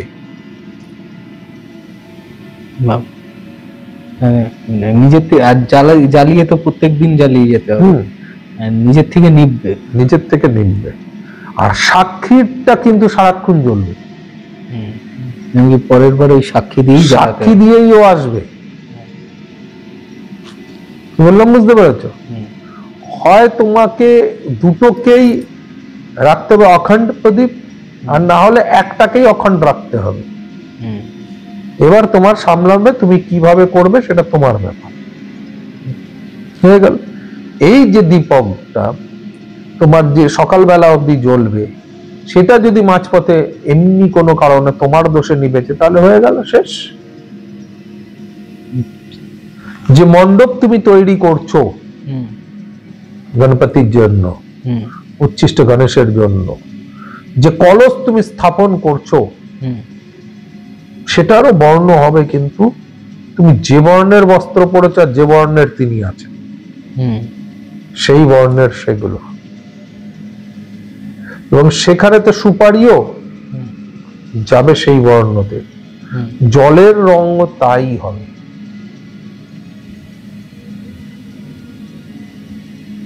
কৃষ্ণ বর্ণেতে কৃষ্ণ, লোহিত বর্ণে লোহিত, শ্বেত বর্ণে শ্বেত। জলের রং শ্বেত বর্ণ করে দিতে হবে, জলে তখন রং থাকবে না, আর না হলে লাল কালোতে যেতে হবে। তুমি কি করছো, অর্থাৎ গুরু তোমাকে কোনটি আদেশ করেছেন তার উপর নির্ভর করবে। তার 4 ভুজাতে 4 ধরনের জিনিস রয়েছে। মদমত্ত অবস্থা, কামাভাগ, অর্থাৎ তার কাম সর্বাঙ্গে, সে ওই দেবকে তুমি ডাকছো। ভুল যদি হয়েছে তাহলে গন্ডগোল। এই মদমত্ত অবস্থাটা, এটা কি অ্যাকচুয়াল তার অবস্থা? একদম। তাহলে এই মতটা কি মানে শুদ্ধ? একদম। পিশাচ ক্রিয়াতে তোমার এই ধরনের কারণ চলে, দেবী ক্রিয়াতে কারণ বাড়ি চলে। আচ্ছা, সেই জন্য ঐশাচিক ক্ষেত্রে শুক্রাচার্যের অভিশাপ, কারণ এই তো রাক্ষস কুলের জিনিস। এই যে আমরা যে মত আমরা বলছি সেই মত তো রাক্ষস কুলের জিনিস। আচ্ছা আচ্ছা, দেবকুলে আসে না, দেবকুলে তোমার বানানো যেটা সেইটা আসে। এই ক্ষেত্রে এই ধরনের কারণে প্রয়োগ অনেক বেশি হয়, কিন্তু আমরা পুজোর ক্ষেত্রে যেহেতু আমি ওভারঅল সব একই ধরনের কারণ ব্যবহার করি, তখন আমি পূজার ক্ষেত্রে এই ধরনেরই কারণ ব্যবহার করি, যেটা দেব দেবীদের জন্য আমি বাড়ি সুধা বাড়ি করি। সেই সুধা বাড়িতেই আমি আমার উচ্ছিষ্ট গণেশেরও পূজা করি।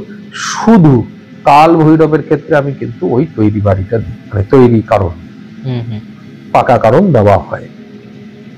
আর আদারওয়াইজ সব কাঁচা কারণ ব্যবহার হয়। কাঁচার একটা হাতে তৈরি করা কারণ বাড়ি, আর না হলে কাঁচা এমনি কারণ, সেগুলো নির্ভর করবে তুমি কখন কি করছো সেটা। মানে কোনো বোতল কারণ যায় না? ওটাই বোতল কারণ যাবে, কিন্তু আচ্ছা। আমি ব্যবহার করি না। হ্যাঁ, এক্ষেত্রে আমি ব্যবহার করি না, কাল ভৈরবকে শুধু আমার বোতল কারণটা যায়। প্রেতেদের ক্ষেত্রে যায়, কাল ভৈরবের ক্ষেত্রে আমার এই বোতল কারণটা যায়। আগের এপিসোডে তো বললেন কাল ভৈরবেও অ্যাকচুয়ালি যাওয়া উচিত না, কাল ভৈরবের যাচ্ছে। ক্ষেত্রেও হ্যাঁ। যাওয়া উচিত না। কেন যায়? তার কারণ আমার এই কাল ভৈরবের আমি যখন পূজা করি তখন আমি এটা দিই, নিত্য করা ঠাকুর মশাই দ্বারা সম্ভব নয়। সেই কারণে আমার কাল ভৈরবের ওই কারণটা যায়, কারণ নিত্য সে বানাবে, সে তো আমি এদিকে ব্যস্ত থাকি। তিনি আসেন রেগুলার, মাকে জল বাতাসা এগুলো একটুখানি ফুল এগুলো দেন, তার এটা নিত্য ছোট করে সেবা তিনি প্রদান করে দেন দুবেলা। ওই সেবার মধ্যে তিনি ওই কারণটা প্রদান করে দিয়ে যান ভৈরব বাবা। আমি যখন আমরা ক্রিয়া করি বা আমি যখন ক্রিয়া করি তখন সেই সুধাবাড়ি সেইভাবে বানিয়ে তখন তার প্রদান করা হয়। আমি ব্যবহার করি হচ্ছে সবসময় হাতে তৈরি কারণ সুধাবাড়ি। তো সেটা যাকেই দিই, প্রেতেদের দিই আর যাকে দিই। আর এমনি রেগুলার ভূতেদের যেটা প্রেতেদের এমনি দেওয়া হয় বা ক্রিয়াতে দেওয়া হয় ওটা বোতল কারণ স্পিরিট ব্যবহার করা হয়। কারণ রেগুলার মেনটেন করে তুমি ক্লায়েন্ট এলো আর বানাতে পারবে না, তোর তো হ্যাঁ ওটা তোর সময়ের ব্যাপার। ক্লায়েন্টের নিজের জন্য সময় নেই, আর কারণের জন্য আমাকে 3 দিন সময় দেবে, মুশকিল কর ব্যাপার। সেটা করা হয়। সেই উচ্ছিষ্ট গণেশের যখন আমি তোমার সাধনায় লিপ্ত হই, এক অদ্ভুত ভাবে ভীতির প্রদর্শন হয়। এখানে গন্ধবন্ধ ভুলে যাও, কোনো গন্ধবন্ধ নেই। দেবীরা আসলে গন্ধ সুন্দর। আমার এই ঘরা বাবা এসেছিল যখন, তখন গন্ধবন্ধ নেই, মার ভয়ে প্রাণ অষ্টাগত করে দেবে চারিদিকে। আর তার ওই নিঃশ্বাসের আওয়াজ কি ভাই, ওই আওয়াজে, তার নিঃশ্বাস নেওয়ার আওয়াজে না, ওই ফসফসানির আওয়াজে তুমি ভয় পেয়ে যাবে। আর লাথি জুতি খাবে তো পরের বিষয়।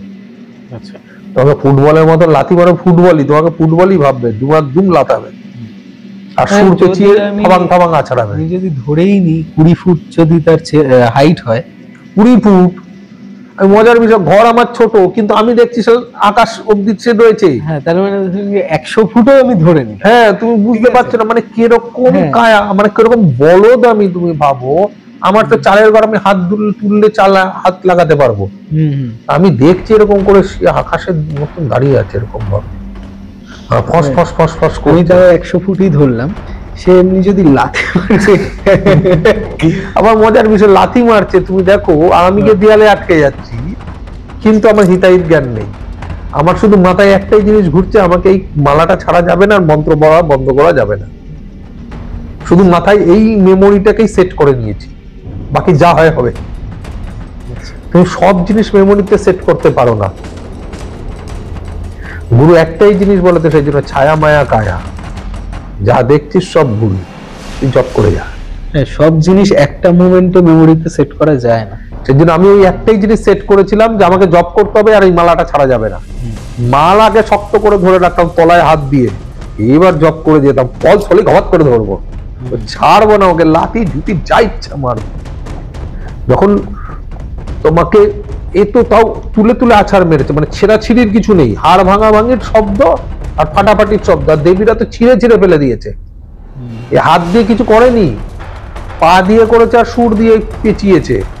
আর দেবীদের সময় তো হাত দিয়ে ছিঁড়ে ছিঁড়ে নিয়েছে, বুকের মধ্যে খাবলা মেরেছে আর মাংস তুলে নিয়েছে, সেই যন্ত্রণা আলাদা।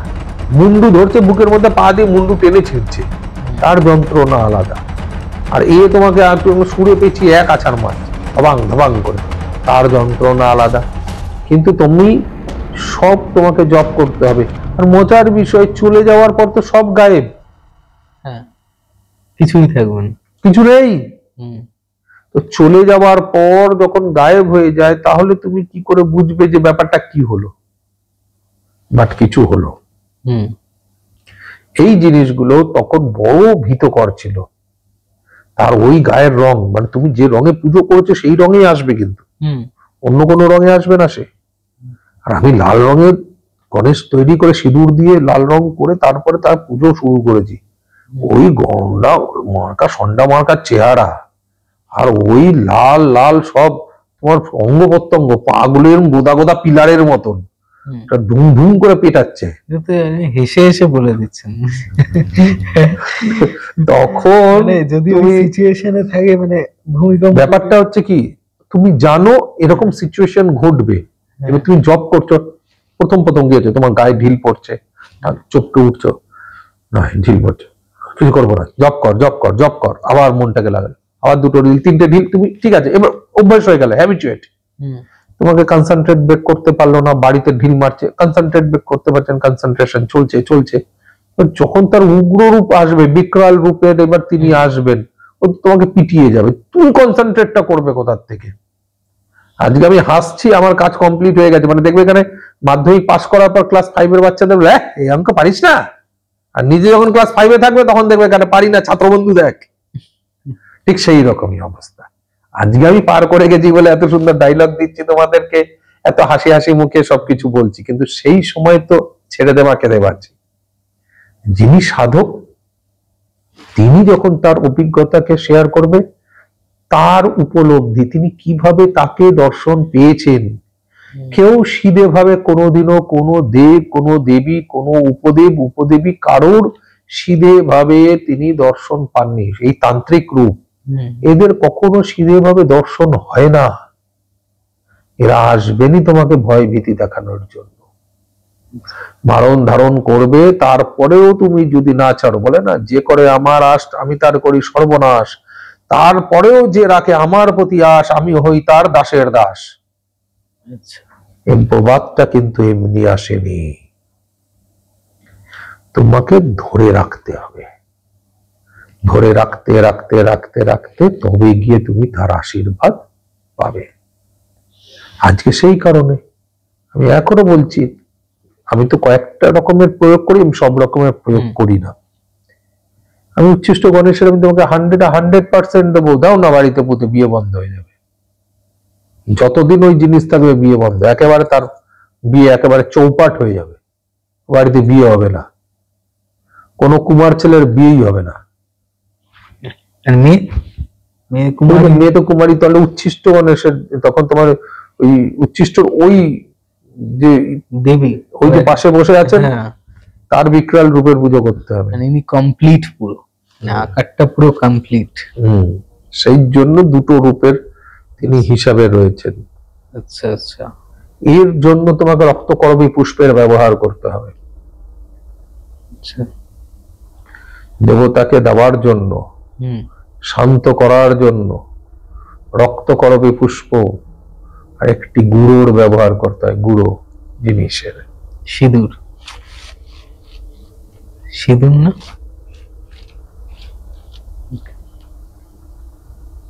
সিঁদুর নয়, তাহলে কি? হলুদ গুঁড়ো। আচ্ছা, হলুদ দিয়ে তো অনেকে গণেশ বানায়ও, হ্যাঁ, হরিদ্রা গণেশ। হ্যাঁ, এই হলুদ গুঁড়ো তাকে প্রদান করতে হয়। আচ্ছা, যখন তাকে হলুদ হলুদ গুঁড়ো প্রদান করবেন, স্থির হবে। সিঁদুর দিয়ে তাকে রঞ্জন করলে তিনি খুশি হন,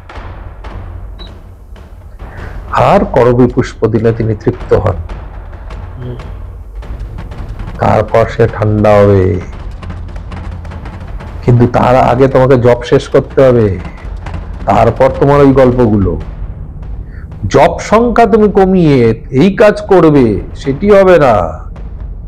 তার মানে জব 101 মালা নিত্য, তো 101 মালা নিত্য। আচ্ছা আচ্ছা আচ্ছা, জব হলো, এই আসলো, ভয় দেখালো, তাও জব কন্টিনিউ হচ্ছে, এইবার আসলো, এবার তাকে কোন আসনে, মানে কিভাবে বসতে দেয়া যাবে? তাকে দুটো আসন তুমি ব্যবহার করতে পারো। হুম, এক হচ্ছে স্বর্ণের আসন, রৌপ্যের আসন, এই দুটো আসন মানে ধাতবের মধ্যে স্বর্ণ সর্বশ্রেষ্ঠ, হুম, সিংহাসন হুম, হয়ে গেল। দ্বিতীয়, বেল কাঠের আসন দিতে পারো, বা আকন্দের শিকড়ের আসন দিতে পারো। আচ্ছা, আকন্দের শিকড়ের আসন তুমি দিতে পারো। আকন্দের শিকড়ের আসন করা যায়, মানে এর শিকড় না এরকম মোটা হয়, এরকম মোটা, এরকম মোটা, মানে যে গাছগুলোর মধ্যে এই অষ্টম গর্ভের তিনি আসেন, সে গাছগুলো এরকম মোটা মোটা হয়, এরকম মোটা মোটা। ওর শিকড় যখন কাটবে, ওর গোড়ার যে শিকড়টা সেটা এরকম মোটা, ওটাকে যখন ফালি করবে তুমি, তখন ওটা দিয়ে আসন বানা যায় জল চৌকির মতো। ওই আসনে তাকে বিরাজ করাতে হয়। এবার তিনি বিরাজ কখন করবেন? যখন তোমার জব শেষ হবে। আর জব শেষ হওয়ার পর বলবে যে বিরাজ করো, ওসব হবে না। ওই তিনটে জিনিস দিয়ে আগে তাকে কন্ট্রোলে করতে হবে, তারপর তাকে বসার অনুরোধ করতে হবে। আপনি আসন গ্রহণ করুন, ঠিক আছে? জব গায়েব। তাহলে আসন গ্রহণ কখন করবে? এই তো যখন শান্ত করতে হবে দেখে তিনটে, তারপরে তো পালিয়ে যাবে। তারপর পালিয়ে যাবে। হ্যাঁ, নেই, কারণ সেই দিন সে ওটার জন্য আসেনি তো। সেদিন তোমাকে মারধর করার জন্য এসেছে, তোমার জব বন্ধ করার জন্য। তুমি জব শেষ করে ফেলেছো, সে ফেল করেছে, চলে গেছে, হয়ে গেল। আবার তার জন্য রিচুয়াল করতে হবে। যখন ওটা হয়ে গেল, তুমি জেনে গেলে যে তিনি আবির্ভাব কমপ্লিট। এবার তোমাকে রিচুয়াল করতে হবে। সেই করবী পুষ্পের মালা তৈরি করে রাখতে হবে, দুর্বার মালা তৈরি করে রাখতে হবে, করবী পুষ্প রাখতে হবে। দুর্বার মালা বলতে 108? না, এর কোনো মানে নেই, দুর্বা দিয়ে মালা বানিয়ে রাখতে হবে। আচ্ছা, এবার তাকে সেই দুর্বার মালা তিনি এবার রিচুয়াল করতে করতে করতে করতে করতে পুজো, আবার জপ চলবে। জপ করতে করতে করতে করতে তখন তিনি আবির্ভাব হবেন, তখন তিনি তোমার সঙ্গে কথা বলবেন। আচ্ছা, আমি তোমার ডাকেতে সন্তুষ্ট হয়েছি। সাধনা কিন্তু হয়ে গেছে কমপ্লিট, তোমার ডাকেতে সন্তুষ্ট হয়েছি। তাহলে এই যখন আমার সাধনা ওখানে কমপ্লিট হয়ে যাবে, তখন তাকে হে দেব বা হে দেবী, তুমি দর্শনের জন্য আমার এই ব্যাপারটা, অর্থাৎ তুমি দর্শন দাও। এবার আমি শক্তির সমতুল্য, এবার তোমাকে দর্শন করার মতন শক্তি আমার চলে এসছে, আমি এটা ঢেলে নিয়েছি, এবার তুমি দর্শন দাও। এই বলে, এই সংকল্প করে সেই জল পেলে, ওই যে ঘট বলেছি, ওই ঘট থেকে জল করে তারপর তোমাকে আবার নতুন করে শুরু করতে হবে। তখন তিনি দর্শনে যখন দেবেন, তখন তোমার মদমত্তের আশীর্বাদ, মানে এবার যে যেরকম ভাবে আশীর্বাদ, যার যেরকম গ্রহণ করো, সে সেরকম ভাবে তার আশীর্বাদ গ্রহণ করবে। কিন্তু এই উচ্ছিষ্ট গণেশের যে প্রয়োগ আমরা বলি, সেই প্রয়োগ তখনই সিদ্ধ হবে যখন তুমি তার সাধনায় সিদ্ধি লাভ করবে, অর্থাৎ তার আশীর্বাদ তুমি লাভ করবে, তখনই হবে। ঘৃতের এক বর্ণ গাভীর ঘৃততে তার পূজা হয়, অর্থাৎ ওই যে দীপক, ওই দ্বীপ জ্বলবে কিন্তু ওটাতে। গন্ধকের ঢিপির ওপরে প্রদীপটা বসবে আর একটা, আচ্ছা, গন্ধকের ঢিপি, তার উপরে বসবে গন্ধক গুঁড়ো করে, যেটা তোমার সাক্ষী, চিরসাক্ষী বাবা বসে আছেন, ওই চিরসাক্ষী বাবা গন্ধকের ঢিপির ওপরে বসে থাকবে। আচ্ছা, আচ্ছা, 7খানা ছোট ছোট ঢিপি হবে, তার উপরে একটা একটা করে বাতাসা যাবে। ঢিপি কিসের হবে সেটা গুরুদেব বলবেন। আমার শিষ্যের জন্য তো কিছু রাখতে হবে, কিন্তু তার মধ্যে একটা করে বাতাসা যাবে, আচ্ছা, কর্পূর যাবে, আরো কিছু যাবে। সেগুলো এটা যারা জানে তারাই বলবে। যিনি সাধক, তার গুরুদেব যদি বলে থাকেন এই ধরনের পদ্ধতি, তাহলে তিনি জানেন এটা। যদি তার অন্য ধরনের পদ্ধতি বলে, অন্য, কিন্তু প্রত্যেকের নিজস্ব ভাবে এক একটা করে অভিজ্ঞতা থাকবে, আর এই অভিজ্ঞতার বহির অভিজ্ঞতা আর কিছু হবে না, কারণ তাকে মারধর খেতেই হবে। লাথ জুতো না খেলে তুমি তৈরি হবে না। সোনা তখনই খাঁটি হবে যখন তাতে পোড়ানো হবে, আর এইখানে তারা পুড়িয়ে তোমাকে খাঁটি করবে। সেই খাঁটি তখনই হবে যখন তুমি এতে পুড়ে তৈরি হবে, তারপর তুমি তাকে দর্শনের উপযুক্ত হবে। আজ চাইলাম দর্শন আর দর্শন হয়ে গেল, সেটা কিন্তু হবে না, না, কখনো হবে না। এই উচ্ছিষ্ট গণেশ মহাশক্তি এবং অসুরী শক্তি নিবারণের জন্য তিনি এসেছিলেন, এবং তাকে সাধনার পর তুমি তার বিভিন্ন রূপের ক্রিয়ার প্রয়োগ করতে পারো, গুরু যা যা তোমাকে প্রদান করেছেন, আর তিনি যদি কিছু প্রদান করে থাকেন তাহলে সেগুলো করতে পারো। আচ্ছা, আর এই যে যে অসুরী সৃষ্টিটার নিবারণ করেছেন সেটা কিভাবে করেছেন উনি? তিনি সেই যুদ্ধ করে মানে অসুরকে মেরেছিলেন। ওই অসুর মরবেই, মানে ওই রূপের কোন দেব বা দেবী যদি আসেন, মানে দেবতা যদি আসেন এবং সেটি পৈশাচিক হতে হবে, তাহলে তিনি তার হাতে মারা যাবেন, তাছাড়া মারা যাবেন না। আচ্ছা আচ্ছা, তাহলে ইন্দ্র, শিব, হ্যাঁ তোমার ব্রহ্মা, এরা তো কেউ ওরকম না, সব তো দেবতা হয়ে গেছে। হ্যাঁ হ্যাঁ হ্যাঁ, মজার বিষয় দেখো, সব দেবতা যা যা আছে সেগুলো বাদ দিয়ে মালটাকে তৈরি করেছে। কথাটা তো তার মাথায় নেই যে এদেরও তো আরেকটা রূপ আছে, আয়নার সামনে একটা রূপ, আয়নার পরেতে আর ছাওয়াতে আর একটা রূপ।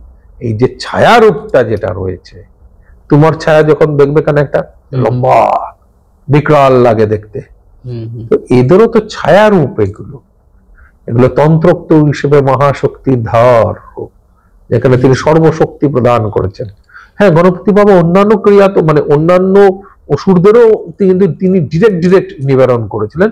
এখানে এসে তিনি এই রূপের অধিকারী হয়েছিলেন, কারণ এখানে সবার মাথায় হাত পড়ে গেছিল, এই রূপ কে করে হবে, জায়গা নেই তো, কি হবে এবার, বাঁচবার কোনো রাস্তা নেই। তখন গণপতি বাবা নিজে তিনি বলেন যে আমার এই রূপটা তো হতে পারে, আমার তো এইটা রূপ আছে। এটা কি সুরাসুর? হ্যাঁ, এটা তো আমার ওরা বলবে। আচ্ছা ঠিক আছে, তাই না?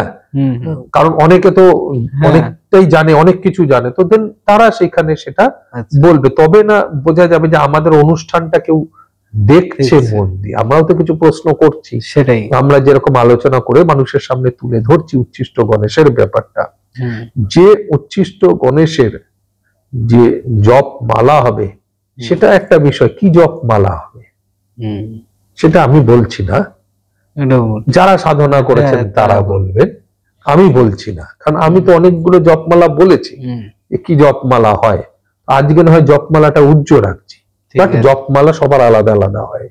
তো ওনারও একটা জপমালা আছে, তো সেই জপমালাটা কি জপমালা হবে উচ্ছিষ্ট গণেশের, যদি কেউ দেখাতেই বলতে পারে সেটা তো দেখাতেই পারবে। হ্যাঁ, তো আমার এত বড় ব্যাগ আর তার মধ্যে এক গাদা মালা আছে, কিসের জন্য মালাগুলো আছে? এই দুদিন আগে একজন বলল যে এই তোমার কর্ণপিশাচিনীর মালা, আমি বললাম না দেখ এই যেটা কর্ণপিশাচিনীর মালা, যা তোর বাবাদের গিয়ে জিজ্ঞেস কর কর্ণপিশাচিনীর মালা। তো আমার যারা ছাত্র আছে, মানে শিষ্যরা, ওরা দোষের জন্য লোককে পিছনে লাগে, কেউ কর্ণপিশাচিনী বললে বলে মালাটা দেখি, মালাটাতে জানতে হবে কোন মালা। তো এই মালাটাই তো এইখানে আসল, মানে তুমিও যখন জেনে যাবে তখন তুমিও বলে মালাটা দেখি, তুমি উচ্ছিষ্ট গণেশের পুজো করেছো, তো ঠিক আছে ভালো করেছো, বলো মালাটা দেখি। এবার এই জায়গা বলে দিলে তো ওটাও জেনে গেল, তো ওটা বলার দরকার নেই, তো এবার মালাটা দেখি, তুমি সাধনা করলে মালাটা দেখি, মালাটা তো ওটাই, সাধনা যেমন ইচ্ছা করো, মালা তো তোমার ওটাই হতে হবে, আর সেটা থাকবে। মালা তো অন্য হলে হবে না, মালা ওটা হতে হবে। তাহলে আজকে তন্ত্রের one of the rarest topic, সেটা হচ্ছে উচ্ছিষ্ট গণেশ, সেই নিয়ে অনেক কিছু ক্লিয়ার করলেন মহারাজ দা। আর এই সকলের প্রিয় মহারাজ দা সারা দিন ধরে ক্লায়েন্টের জন্য কত কি কাজ, মানে তাদের ভাষায় ক্রিয়া করে যায় তাদের ভালোর জন্য। আর এইগুলো যদি আপনারা দেখতে চান তাহলে কিন্তু একবার মহারাজদার ফেসবুক প্রোফাইলটা আপনাদের ভিজিট করতেই হয়, ভিজিট করে দেখবেন। তার একটা সিগনেচার কথা আছে, সেটা হচ্ছে এই মুহূর্তে যে কাজটা আমি করতে চলেছি সেটা আর কিছুই না, সেটা চর্চার ক্রিয়া। তাহলে তাড়াতাড়ি গিয়ে ওনার প্রোফাইলটা একটু ভিজিট করে আসুন, আর এই গল্পটা, এই ঘটনাটা বা এই সাধনাটা কেমনভাবে করতে হয় সেটার সম্বন্ধে যা বললেন এই এপিসোডে মহারাজ দা, সেটা আপনাদের কেমন লেগেছে সেটা কিন্তু জানাতে ভুলবেন না। কমেন্ট করে জানাবেন আপনারা কোথা দিয়ে ঘটনাটা শুনছেন। আর আর অনেক কিছু কোশ্চেন্স আছে এই এপিসোডের মধ্যে, সেই এপিসোডের মধ্যে অনেক কোশ্চেন্স মহারাজ দা করেছে, সেটার অ্যান্সার কিন্তু আপনারা নিশ্চয়ই পরের এপিসোড আসার আগে দিয়ে দেবেন কমেন্টে। তাহলে উপরে দেওয়া আই বাটনে আমি আগের এপিসোডটা আপলোড করে রেখেছি, সেটা ক্লিক করে আপনারা কিন্তু শুনে আসতে পারেন। তাহলে এই পর্যন্তই আজকের এপিসোডটা থাক। ভালো থাকবেন আপনারা, আর দোয়া করবেন সবাই যেন ভালো থাকে। Friday suspense